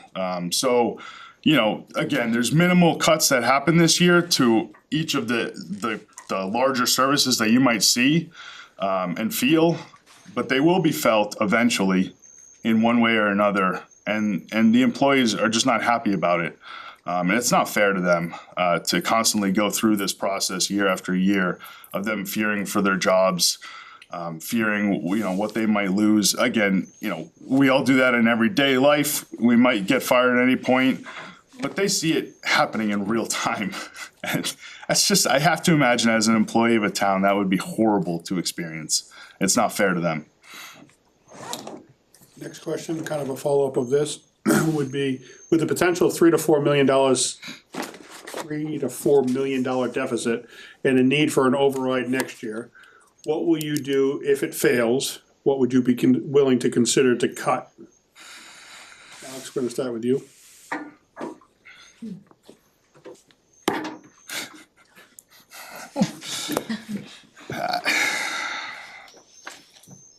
I mean, at that point, we're cutting $3 to $4. I don't know what a $3 to $4 million cut means to our operating budget. I don't even want to think about that, because I don't think that that's a road that we as a town can support. I think that is unfathomable to what we should be doing. If it does happen, then, you know, we're basically cutting everything but our police, fire, and maybe a portion of DPW at that point. I would think that a $3 to $4 million cut is getting rid of everything but, and you're not even keeping the full operating budgets of those three services either. Those are gonna be cut in some way, shape, or form. So we're down to basically basics or very minimal amounts at that point. I don't think there's a choice. unfortunately, at that point. Mike, do you have a comment? Again, the comment, I'll just stick the same things I said. Anything's unfortunate, and any cuts that, and I be careful on the word cuts, because a lot of it's reduced services. If we have, again, I propose starting off with a zero balance budget and going right from there, and working with the select board and to see exactly where we are and the amounts that we need. Anything's tough decisions to make. But if it comes down to that override, and it very well could when we talk about 2%, and I've heard numbers, I've heard 2 million, 3 million, 4 million, without the revenues, without finding out where we're gonna be for revenues and what we got coming in, and you got from the tax levy and everything else, we don't know. It's very difficult to decide. But we're not gonna lose police, you're not gonna lose your whole fire department, you're not gonna lose your police department.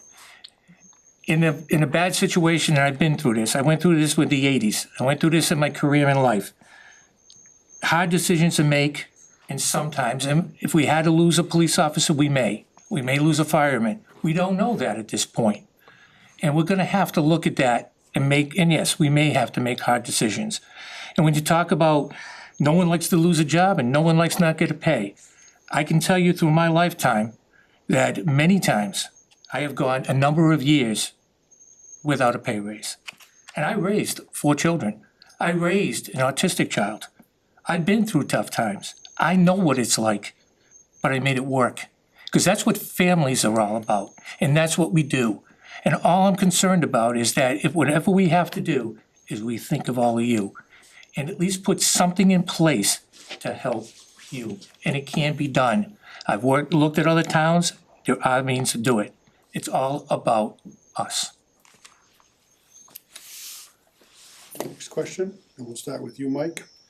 At the November special town meeting, there was much debate about the municipal service facility master plan. One point of contention is that the recreation was not included. What are your thoughts on this need for new municipal facilities, and where does the recreation fall into your plans? That's a good question. I do think recreation fits in all the plans, as it does the senior center, as the facilities for town offices. But again, it comes down to, we're talking about hard times, hard budgets. Ideally, what would be great? Would be really great if we could turn around and combine all things together in one huge building. You're talking about a $50 million facility. It's not in the picture. So what we have to do is we have to try to think a little bit outside the box and think of what we can do here. Recreation is a bigger part. And that is something we can look at, either an existing building. I do have ideas, which I'll gladly share with the select board, but I would like to put all the plans together. And I think between, because when you look at growth, if you look at the town hall, there has to be decisions made in that building. The senior center has got to make decisions. And somewhere we have to fit in recreation too. But I don't think it's one way or another, all for the seniors, or all for the recreation, or all for the town hall. So, and we got property right up in the heights, that something can be done too, so. Alex? Yeah, I think I mostly agree with Mike on this. I think that it's a very expensive endeavor. We are obviously not in a place where we can afford this. Now, if this is something that the townspeople collectively want and want to pay for, then we're gonna have to take debt to do that, and that's gonna be an increase in tax as well, right? That's just the bottom line.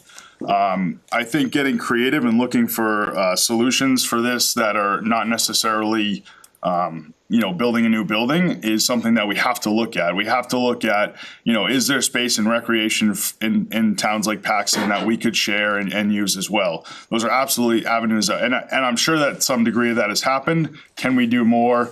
I would think that that's something that we have to look at first and fully. And I would share that same thought process with any of the other activity buildings that we have. I mean, if anyone else that's building or working on a similar project, can we work together to create something that all the towns in this specific area that we work with can build this to cut some of the costs to the town of Rutland? Obviously, you run into use, scenarios where, who gets use of it at X number of times. That's something we'd have to work towards. But I think that to Mike's point, our finances are in a very tough part right now. And unless the town, again, collectively wants to put forward more money, it's not within the current budget. Next question. When seeking an elected office, do you think a person should have served on other boards or committees prior to the select board to have a good understanding of town operations? We'll start with you, Alex, please. Sure, I think it absolutely helps, but I do not think it's necessary. I think that if you have life experiences, if you've worked or have done things that are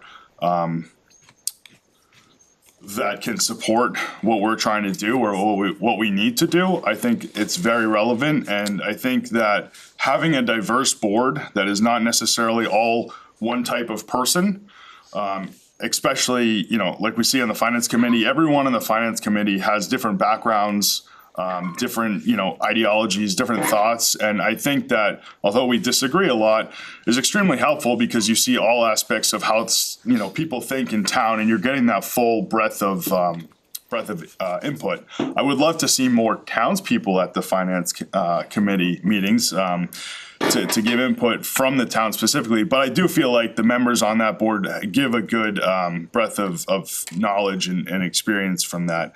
So no, I don't think that it's required or should be required for a select board member to be on a committee prior to joining the select board, because I think at the end of the day, this board is here to help, right? The select board is here to help the town do what needs to be done. If they think they can do that and the town supports them thinking they can do that, why shouldn't they run? Why shouldn't they try? If the town doesn't think they can, then they won't vote for them.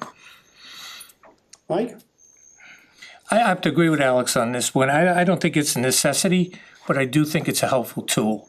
The select board is the governing body of the town, and serving on other committees. I happen to serve with Randy on the Economic Development Committee, trying to improve business in town, plus the Council of Aging. So, and like he's on the Finance Committee. When you have those tools behind you, it is very helpful to go to the select board because you have worked with those committees, they know you, they get to know you, and you get that working relationship. The other good thing is that we don't have a lot of people coming out for these committees, so sometimes it's just a natural progression to be the progressive board. But you don't have to. If you come to town, or if you lived here for many years, you probably know a lot of knowledge about the town, and maybe you've done this before. But I think it's a help. I know it's helped me too.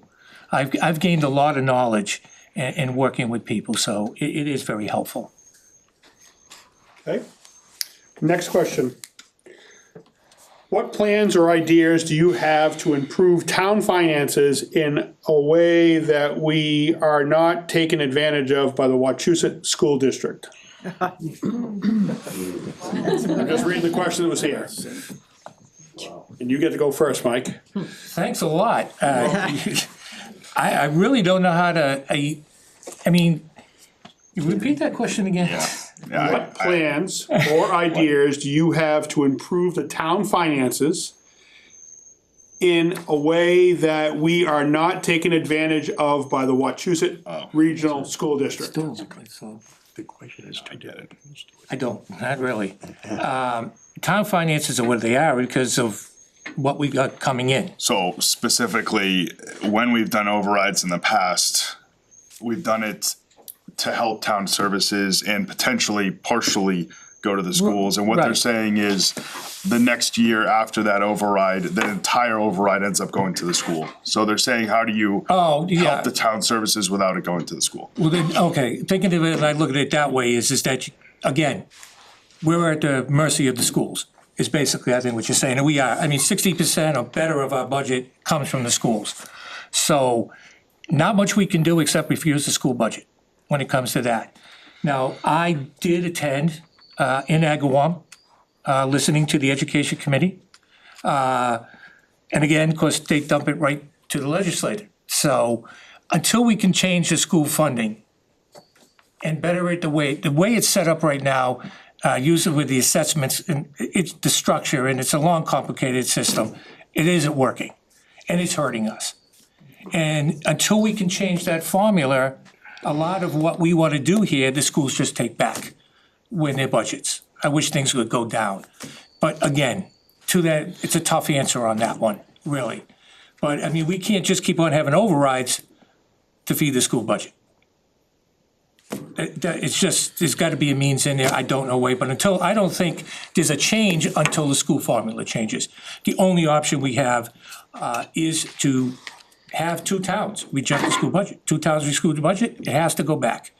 Does it mean that they're gonna change it? No, but it has to send a clear message. I do have one idea that was brought up. I have worked with this idea with the town administrator. The select board has talked about it. And if elected, I want to be part of this, and I would like to be the selectman of choice, is having a leadership group. And what this leadership group will do, again, I won't get into a lot of detail, is to work with these 5 towns, having a representative from the select board and even the superintendent of schools, collectively as a group working together in advance. So we know where the towns stand, we know the school budgets, where the assessments are gonna be, and try to work for solutions within ourselves. But also strong advocacy to the state, in which I would still advocate with the state, and I wouldn't mind going to Boston myself to try to change school funding. But it's been tried for years and it's still not getting anywhere. Alex? Yeah, I mean, that's a really tough one because there's almost nothing you can do about it. Not to say that doom and gloom here, but I started off by saying I do advocate for the schools and I do support the schools. The schools are roughly, I think it's now 62% of our total budget, so it's darn close to 60. If you were to look at averages throughout all of the towns around us and towns similar to us, you'll find 60 is probably right in the middle. You'll find numbers anywhere between 50 and 70. So for us to be around 60% is not egregious, it's not outrageous. Could we get a little bit of, so for me, I think my problem right now is that I look at something like the strategic plan on the school's website. I'm not impressed by it. I think that it's lacking context and it's lacking what an average citizen would want to see out of a strategic plan. If I go and look at that, I have background in higher ed, right? Not necessarily K through 12. So I have some background in looking at a strategic plan of a school, but maybe different. I didn't really get or understand their strategic plan. And I feel like if I can't understand it, an average citizen wouldn't be able to either. So I feel like they're missing something there, and I feel like that needs to be addressed in order to get the town behind supporting the schools to that 60+% budget. I think that the new administration is doing a great job in being transparent about what it costs to educate people. And just yesterday, the school committee voted and approved the additional Chapter 70 funding that they're getting to be given back to the towns. And the administration supported that from the get-go as soon as they learned that. So we've already seen that this administration is trying to work with the towns in a much better way than they have in the past. And that is already a positive movement. So the notion that the school is trying to take any of these additional funds that we get through overrides, I think is an idea of the past. The majority of the increase to our school funding right now is based on, to Mike's point, the funding formula, which we don't control and they don't control. So really, again, that's the state's problem. We need to advocate to the state, to his point. It hasn't changed, it probably won't change, but it's something like 230 school districts in this state are in the same scenario that we are. So eventually there has to be a boiling point that the state sees that and says, oh yeah, this isn't working. So it hasn't worked. Eventually it has to. Eventually something will have to change because it's affecting too many people now. So I really don't think there's anything you can specifically do. To the point of the question, there's nothing we can specifically do. We just need to keep advocating. But I do think that the current administration has a different mindset on working with the towns and being a partner as opposed to being adversary. Alex, this question will be for you first. As many people move to the town of Rutland to enjoy the community activities such as the 4th of July, there's been much talk of budget challenges with the 4th of July. In the past, it's been done as a donation process. What is your thoughts or opinions of the town helping some way, shape, or form on 4th of July activities? Yeah, I mean, I think limiting it to 4th of July is not necessarily the right idea, but I think the idea of the question is this community does a lot of community activities. I think that fundraising is obviously an important way of those things happening and getting funded. But I do think that there should be room for the town to pay for some of those things, whether it's a shared model or a piece of the pie, whatever that might be. I think that is very reasonable. That the events committee, 4th of July, the 300th that just happened, all of those committees put a lot of work towards making things for the town to do. And I would say that there is a large majority of the town that attends a lot of those events. So I do think that a lot of those events are helpful to the overall town, and why shouldn't the overall town be paying a portion of it? I still think that, there's a piece that should be fundraised and should be come in through revenues while the event's happening, and those things help, but there's no reason why the town can't help with events like that. Mike? I don't really know if it's in the town budget, if it's even an item in there for the towns to do it. So I would think not, because it is fundraiser. But if there's a means that the town maybe could help out in some way, I agree. But my understanding that it's actually something that's always been outside of the town, and that's why they have fundraisers to help bring it into the town. But if there's a means, sure, I would have to agree. Next question. With the town administrator leaving, how do you plan on replacing this irreplaceable man? And are you hiring at the same pay rate as the past? It says planner here, but I'm not certain if they mean planner or administrator. Could just mean plan too at the past plan. Possibly. Mike, you get to go first. I have to agree. Over the course of the last year, I've had a lot of opportunities to do a lot of talks with the present town administrator. And I wonder, I kind of teased him and I said, geez, because I'm running for selectman, you're running away? I don't understand. Do you have a comment back there? But anyway, what we need to do is we're going to have to look long and hard. We're losing a real good town administrator. And he's been only here a short time. But in looking for a town planner, the average town, when you look at the average rate of what town administrators make, it'll scare you, okay? We are on the lower end by a lot.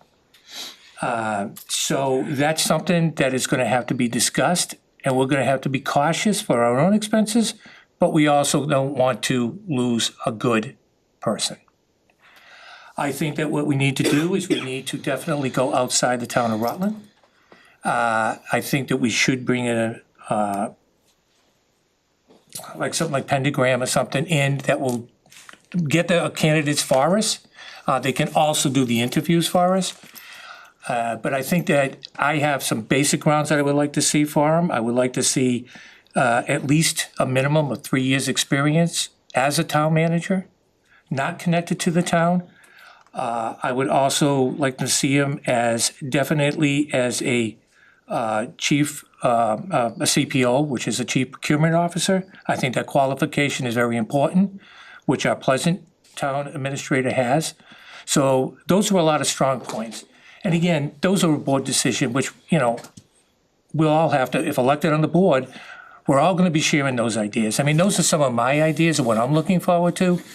But again, it's a teamwork, and that's what we're gonna have to work. It's gonna be tough, and it's gonna be a hard replacement. Because also, you gotta understand too, Paxton is losing their town administrator, who I believe is a good one, all right? But they've elected not to renew a contract.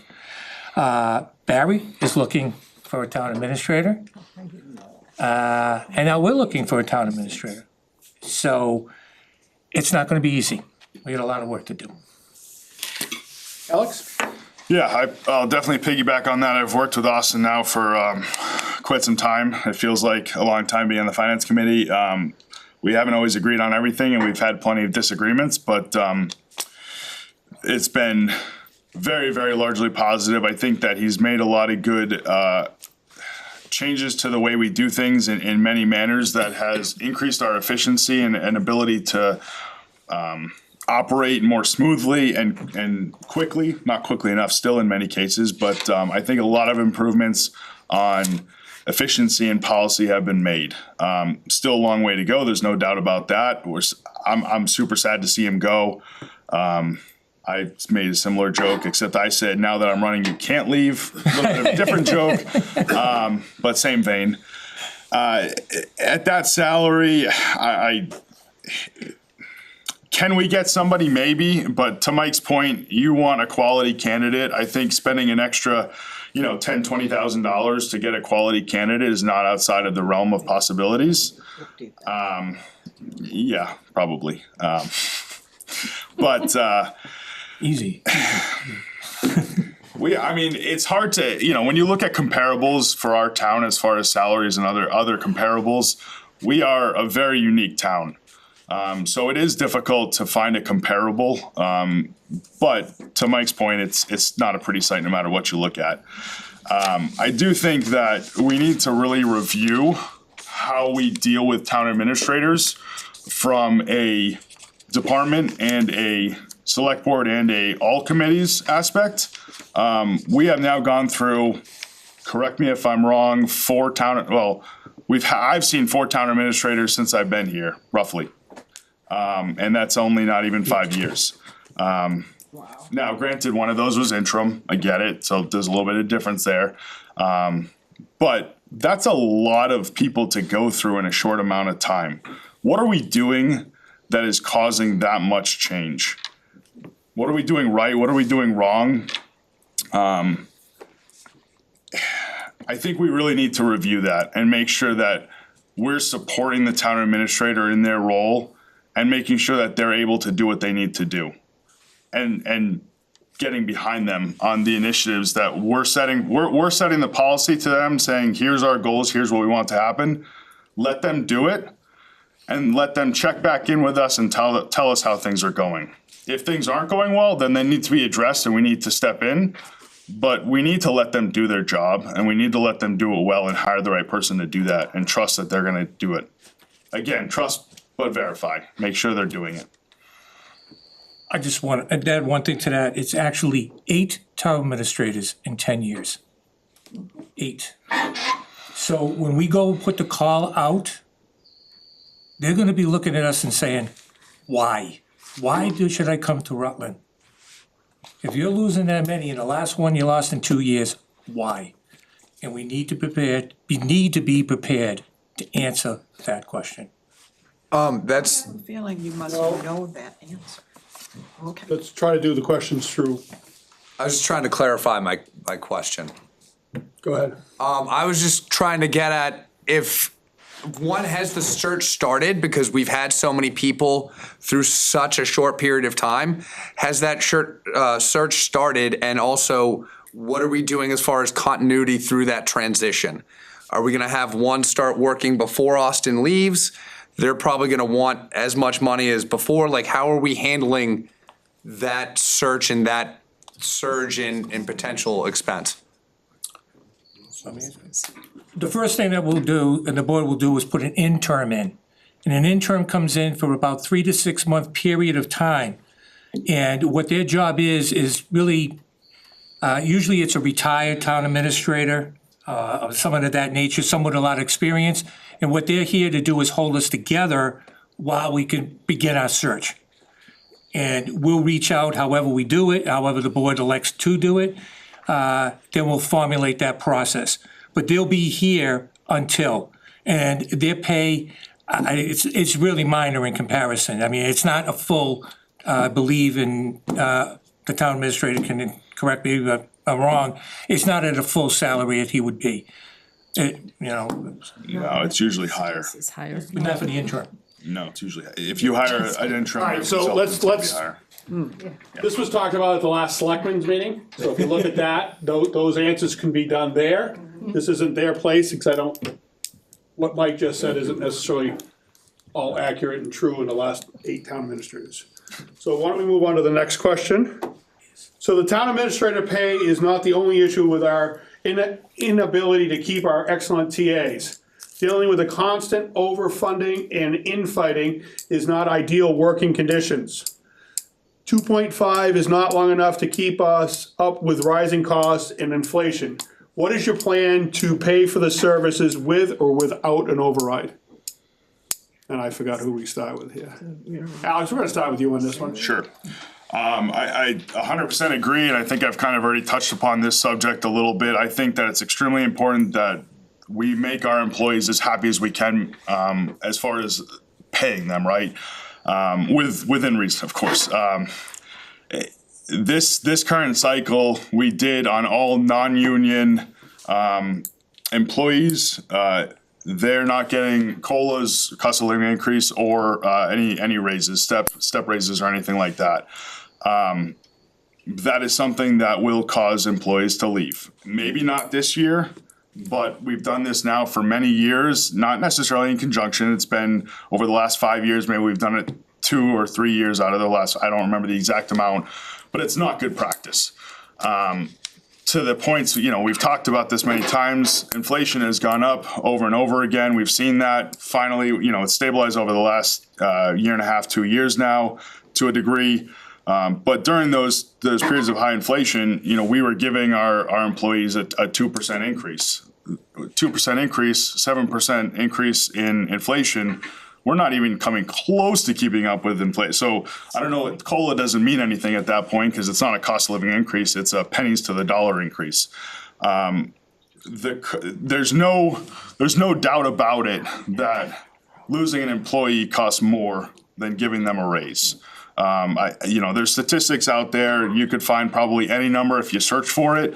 But there is, generally speaking, you're paying 30 to 40 to 50% of that employee's salary in increased costs if that employee leaves, whether it's recruiting costs, services lost that need to be covered by somebody else, and then also hiring a new employee that generally they're going to get paid more as well. So there's no positives, unless it's an employee that isn't doing a good job, in which case, shame on us for not handling it correctly in the first place, of course. But there's nothing to say that losing a good employee because of a $1,000 raise that we didn't give them is a positive. That's just absolutely mismanagement of our employees, and we should absolutely be supporting them. To include the TA's position, that position is no different to me. All of our employees, we want to make sure that they're getting the best from the town's perspective, because if we do, they're gonna give their best services back to us and they're gonna treat us the way we treat them. Mike? Can you repeat the question, please? Absolutely. The town administrator pay is not the only issue with our inability to keep our excellent TAs.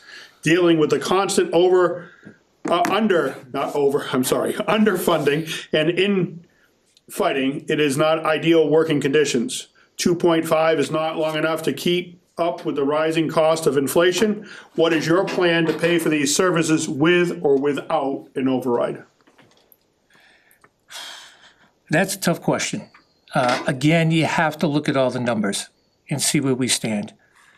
I can agree. I mean, look, nobody likes to go without raises. No one likes to be in that position.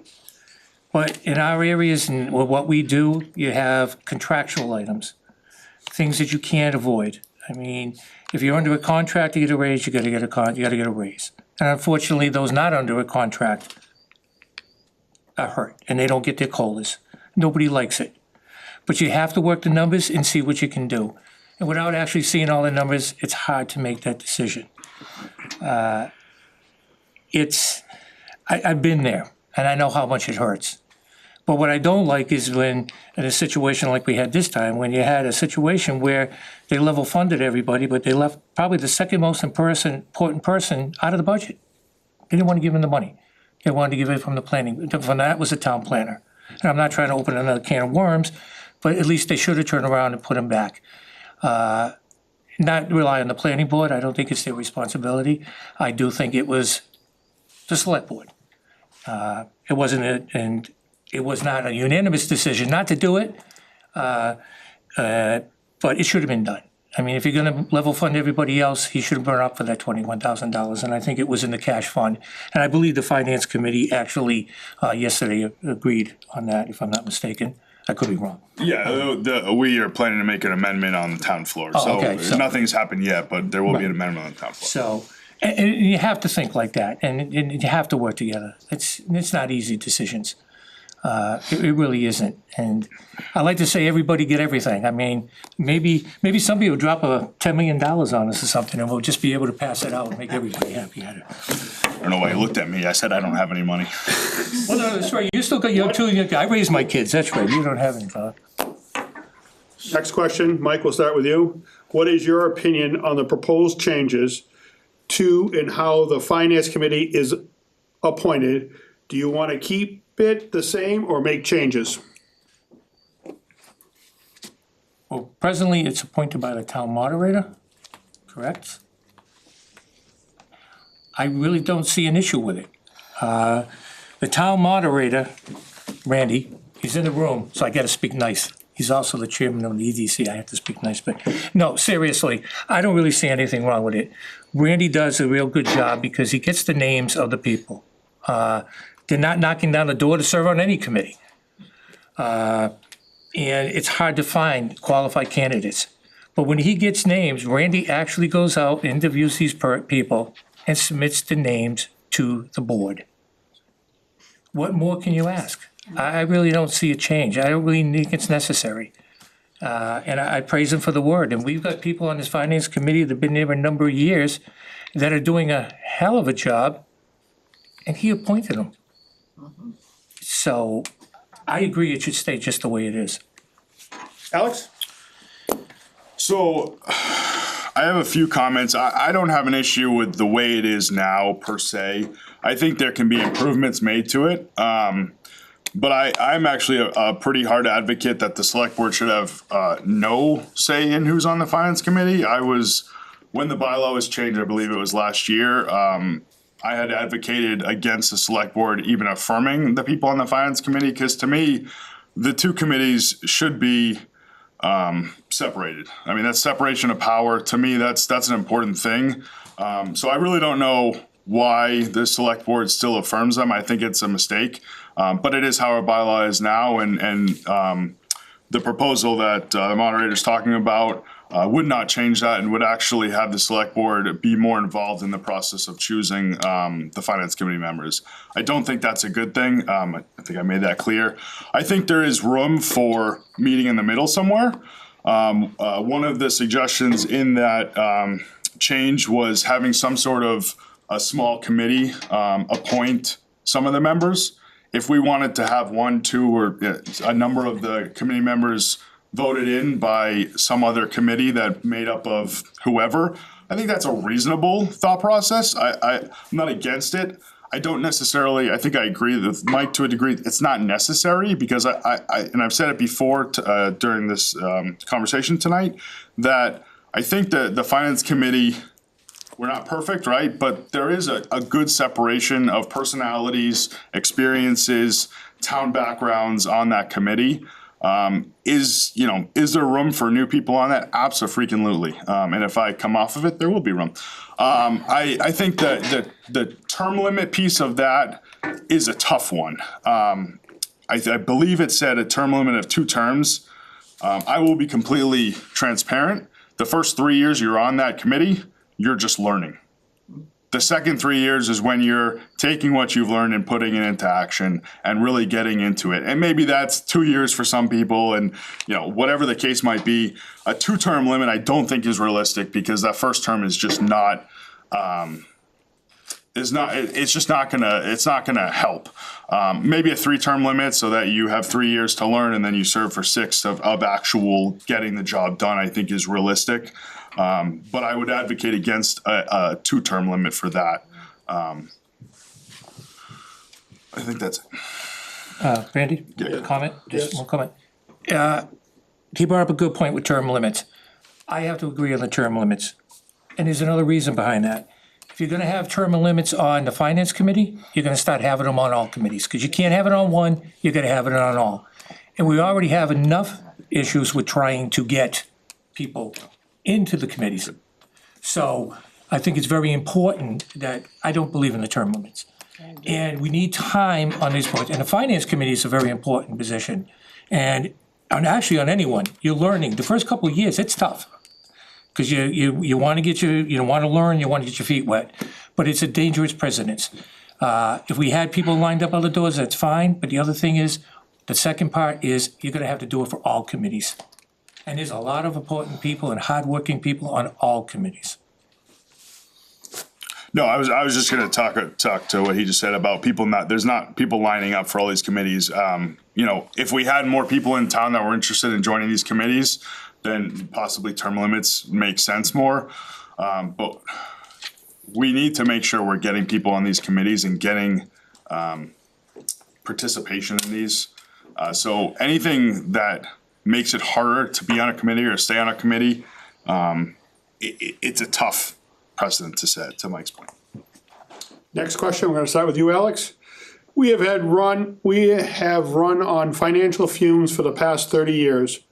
Why do we want to continue this underfunding essential services and rely on surrounding towns to support us? What would be your plan to fully fund our town services that we have not recovered from prior cuts on? So obviously, you know, I do support an override. I think that's absolutely necessary. I think prior to this year where we made the cuts we did, I think town services, with maybe some exceptions, was in a relatively good place. And that's what the department heads have said to us over the last 2 years. So the last time we did an override, which is going back now, I think it's 3 years, maybe it's 2, I'm sorry. That was to bring them up to what they thought was necessary. And when we did that, they said, this is good. I'm sure there are some pieces to our services that might be slightly underfunded. I'm sure there's a couple project type things that really would like to get done, especially capital plans, and deferred maintenance is absolutely, probably top of the list is gonna be deferred maintenance, which is repairing anything that's broken, basically. We have a long list of deferred maintenance. So that would certainly be something that we need to address. But that can happen over a number of years as well. And to be fair to all the boards who are involved in that, we have been picking away at that list over over the last several years, as needed. So it's not that isn't happening, but it would be great if we could do that at a faster pace. I'm sure that all townspeople and town employees would prefer that. But to answer the question specifically, I think town services have been in a pretty good place. I'm sure, again, there's some things to the point of, you know, the shared building needs, whether it's senior center, recreation. I know I'm forgetting and missing one there, but there was another one. There's some building that needs to happen again, but that's included in the capital budget. So, you know, we need to add those things. But though that's more of a debt conversation as well, to add that type of building. That's not necessarily an operating services conversation. So as far as the town services, with an override, basically to fund the schools, we get the town services back up. Thank you. Read it again, Mike, if you'd like. Yeah, please. We have run on financial fumes for the last 30 years. Why would we want to continue underfunding essential services and rely on surrounding towns to support us?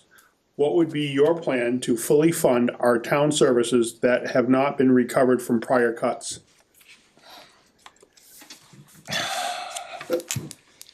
Again, you have to look at the numbers. I don't understand really how we're relying on other towns to fund us. I don't really think I understand that part of the question.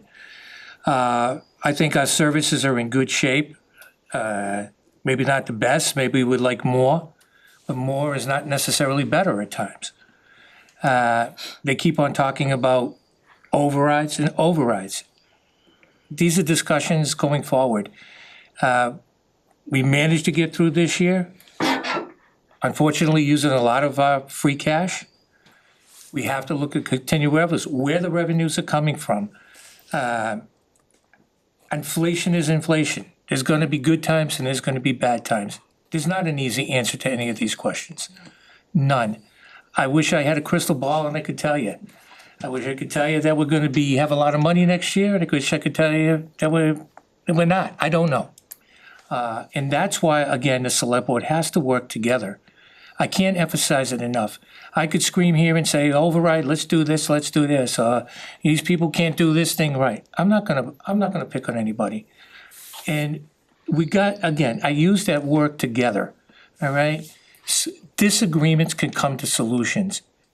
Each board, you got 5 members on the select board, 5 people with individual minds, which sometimes are just 1 word or 2 words away from a solution. And that togetherness, that teamwork is what's gonna help us. It's not gonna be easy, but I'm gonna tell you, I'm not getting on the select board and want to be on the select board to be easy. I like it when it's hard. I've been in tough situations. I had to advocate for my daughter, and I've advocated for special education for many parents. I have been in mediations. I faced it all, and I faced it with my daughter. All right? It's not easy, but that's what you have to work, and you work together. Talking gets solutions. Mike, we'll start with this question with you. Many in public safety feel unsupported. Do you believe our town is currently over-policed, overpaid, or that emergency services are understaffed? Given the town is facing budget cuts across all departments, how would you rank the following in terms of priority potential reductions? Library, senior center, public safety, which includes fire, police, and dispatch, and highway. That's a tough one. Again, we're level funded this year. So everybody's up to staff, and we're fully funded. We haven't lost anybody this year. So at this point, I mean, are we adequately staffed? Is there actually a set of rules someplace that says how much we're supposed to have? I haven't heard anything from the fire chief or the police chief to say that we need more. When you look at police and fire, again, those are contracts. Those are contracts negotiated by the town administrator through the select board. So I would hope to say, I haven't sat on any of those negotiations, so I do not know. But I would assume that, and my understanding is anyway, is the town administrator who sits down with them is given a guideline by the select board as to where we can stand pay-wise. And that's all we can go by. But at this point, based on this year's budget, which has been passed and level funded, I'd say we're okay right now. Alex? Having talked to the police chief and the fire chief at budget conversations, they're close to adequately staffed. There is guidance from, there's federal guidance, there's state guidance that they look at as far as their number of staff that they have on at any given time, how many people they should have on at one shift, and et cetera, et cetera. So there's guidance. We are very close to that guidance. We are not far off. I do believe in this budget, which in the original budget we got this year, which included an additional firefighter. I don't think there was a policeman on it. I don't remember. But they were advocating for a small increase in their staff, but not. They weren't saying that they were severely understaffed either. So to that point, the services for fire and police are very close to what they should be according to those directors. DPW, he didn't really say whether he was adequately staffed or not in our budget conversations. Looking around town, is there more things that could be addressed and maybe beautified, I guess is the word, probably. But again, with the limited budget, I think they're doing a good job for what they have. it's close on that one as well. So again, after the cuts we made this year, the services are a little bit lower than probably what they should be and what the directors specifically want them to be at. But we're not very, very far off. I do think that, again, next year, you know, I've said this many times now, the forecast is, again, could change, but not to a large degree. We are going to be looking at a large deficit next year. It is at least going to be $3 million. Some of that might be able to be covered in free cash to lessen the impact, of course. But it's going to be around $3.5, $4 million. If an override is not passed to cover that, we will have to cut services. I've said this before earlier tonight, there's no getting around that.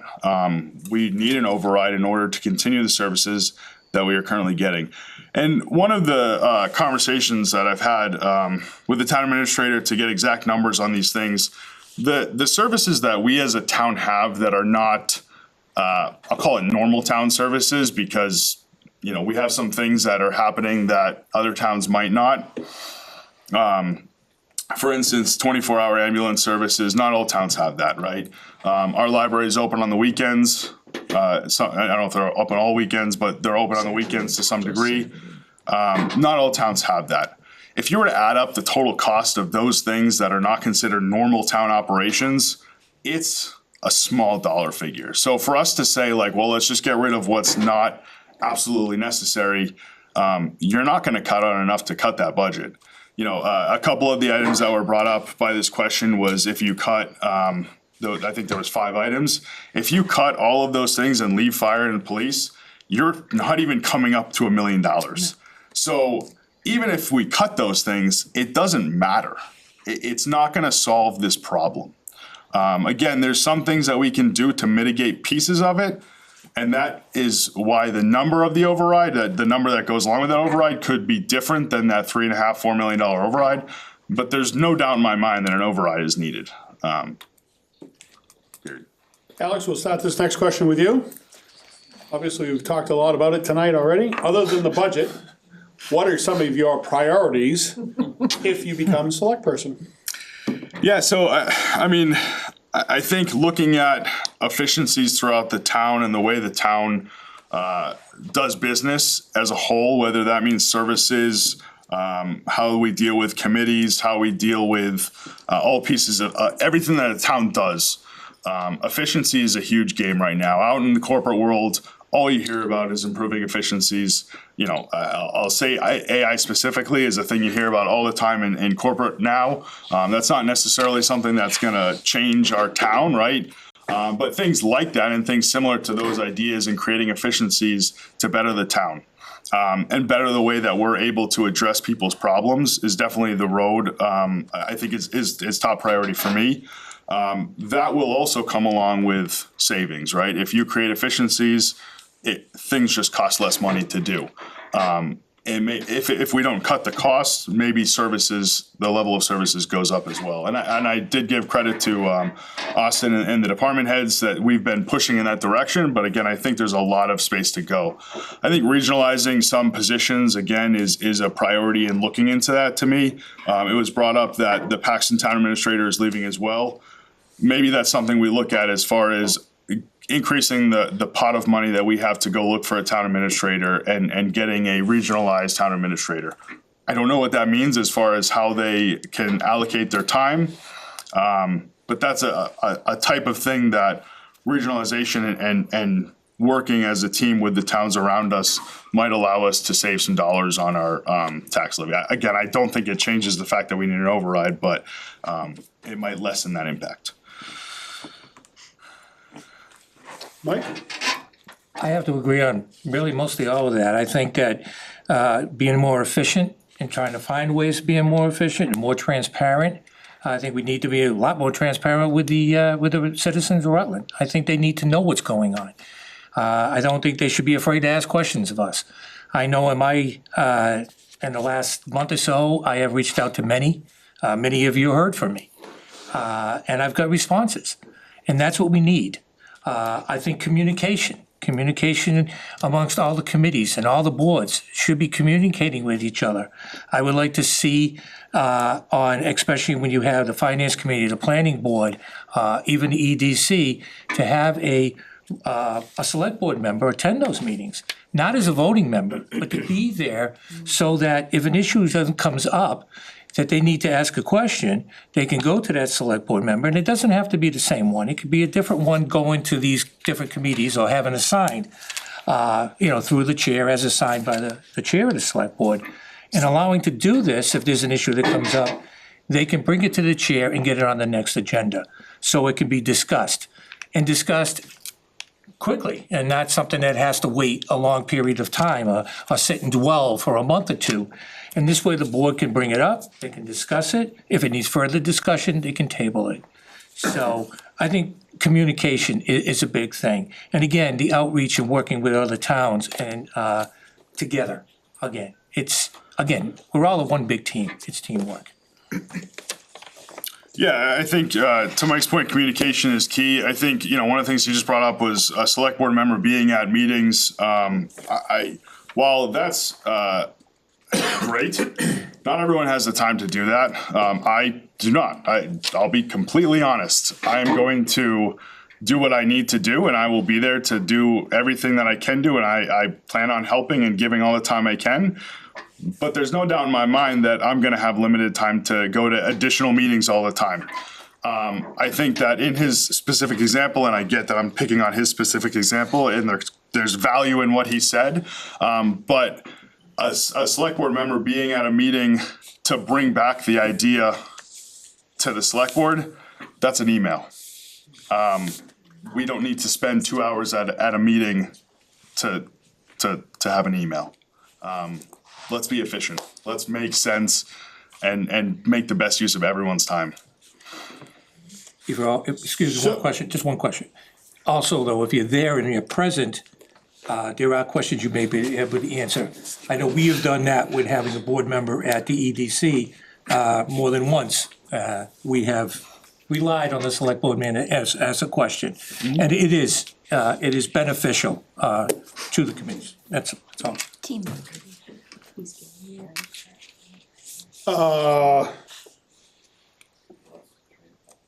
No. So, 2 questions left.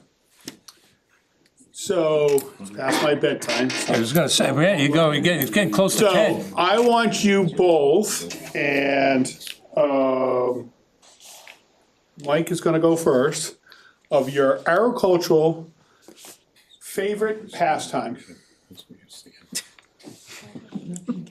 Milking cows. I was gonna ask if you milked a cow or horse, I already did that, so, being an Ag Commission event, I want you to talk about something aggy, other than smelling me spreading manure last week. Now, well, wait a minute. Now, hold on a second here. First of all, I'm a city boy, okay? So I have no idea. I've lived in Rutland for 20 years. I still haven't milked a cow, and I don't plan on starting.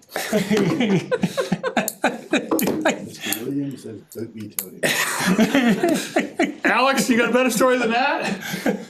Yeah, so my wife and I have 3 goats. They're pets, so we don't do anything with them, but He wins, that's it, I give up. Did you ever plant a flower, Michael?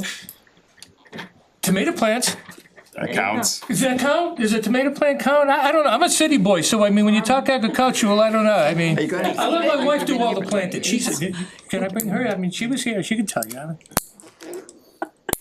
I'm a paper pusher, don't I? So the last question that we're gonna have for the evening, the select board also serves on the sewer and water board. What are your goals for water and sewer? Or challenges, I guess you could put into that as well. Sorry. That one I can't answer. Honestly, I can't answer that. I'm not familiar with water and sewer. Actually, in the town, I do not have water and sewer in the town.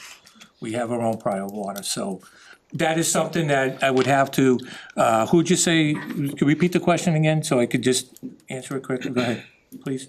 I'm getting tired too, so. The select board also serves as a water and sewer board. What are your goals for the water and sewer? Again, I would work with the select board on that one and ask to give information, because I am not on, as I said, I do not have town water or sewage. So, and I know there are concerns with citizens and have brought it up, but being on the private water that I am, again, that would be something to work collectively with the select board on that one. Yeah, so I think I've heard many people talk about water and sewer from somebody on my own finance committee who loves talking about water and sewer, to many other residents in town who have brought this up at various meetings, whether it's finance or other committees that I've been to. The transparency of what you're paying for as far as water and sewer is not there. So I think my priority there would be to understand and reconcile what exactly the costs that go into water sewer are, how they break down between the town and the enterprise accounts, and then reconciling that back to what we actually charge to the individual people on water and sewer, and making sure that we can show and prove to the people on water and sewer why those numbers are what they are, and make it some sort of summarized, easy to understand table of why that is what it is, with backup, would be my goal.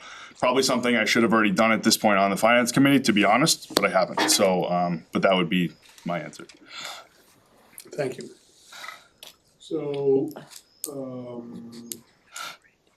Alex, you get to go first. Closing remarks, 2 minutes or less, please. Yeah, I think I'll keep this really short. I appreciate, again, everyone coming out and staying till almost 10 o'clock at night. It's well past my bedtime. Well, it's well past the time I want to be home. I might not go to bed yet, but I definitely want to be home. My kids have been asleep now for 2 hours. My wife texted me an hour ago and said goodnight. The goats are already in, so she did that for me. I don't have to do it. Thank you for everyone for coming out. Thank you for participating in this. We need more participation from town as a whole, to committee meetings, to everything. So please, whoever you talk to, get them out here as well. I get that, showing up in person is not always realistic. So again, I appreciate those that watch this later on, to be informed.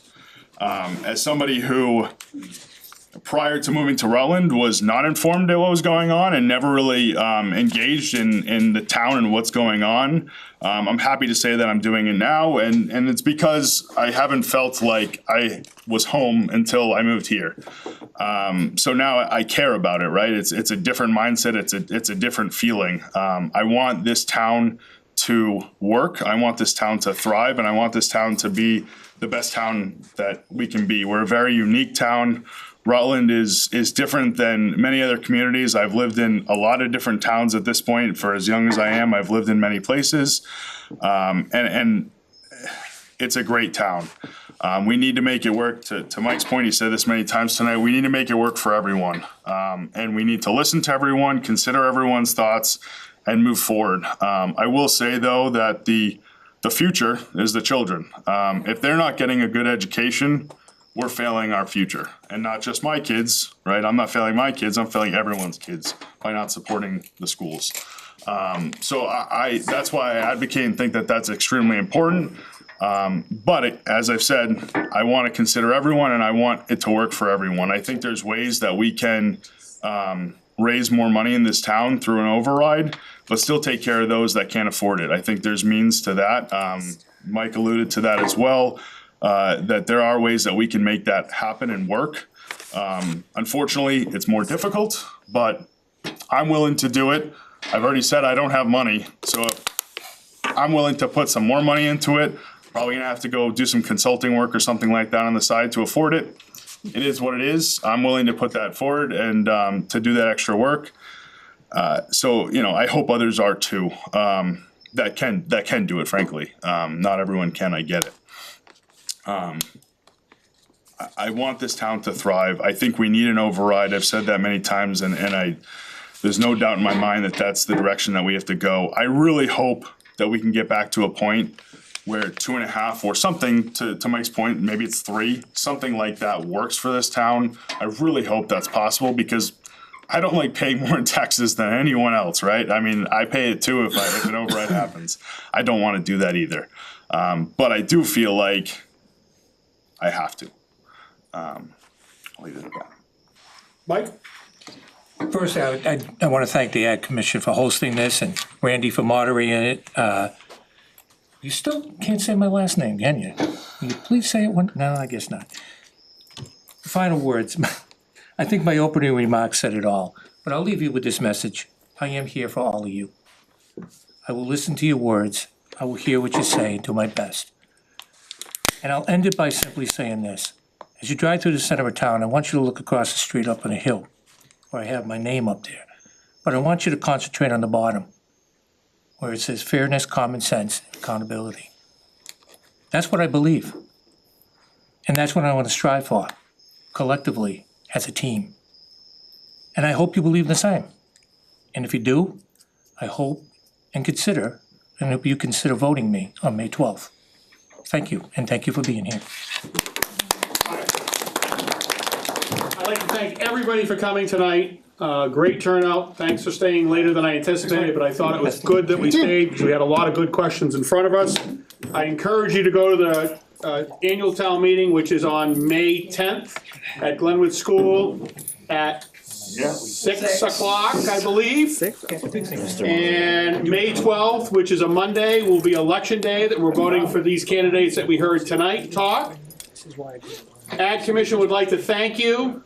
Ad Commission would also like to tell you that we have some good news. The Ad Commission has been working long and diligently on getting a greenhouse for the Glenwood School.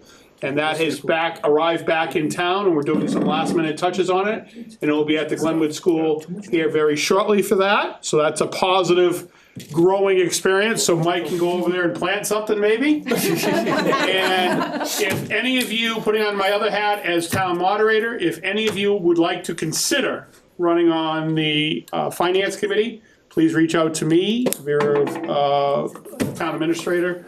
Or they can get you in touch with myself to serve on the board. And I will do the interview process, get your resume, ask your firstborn, lastborn, and all that, and do a background check on you, and then put you on Finance Committee if we choose to. Thanks for coming. God bless. Everybody have a wonderful evening. That's okay. I just did it. You can have it, I'm done with it. That's not his correct.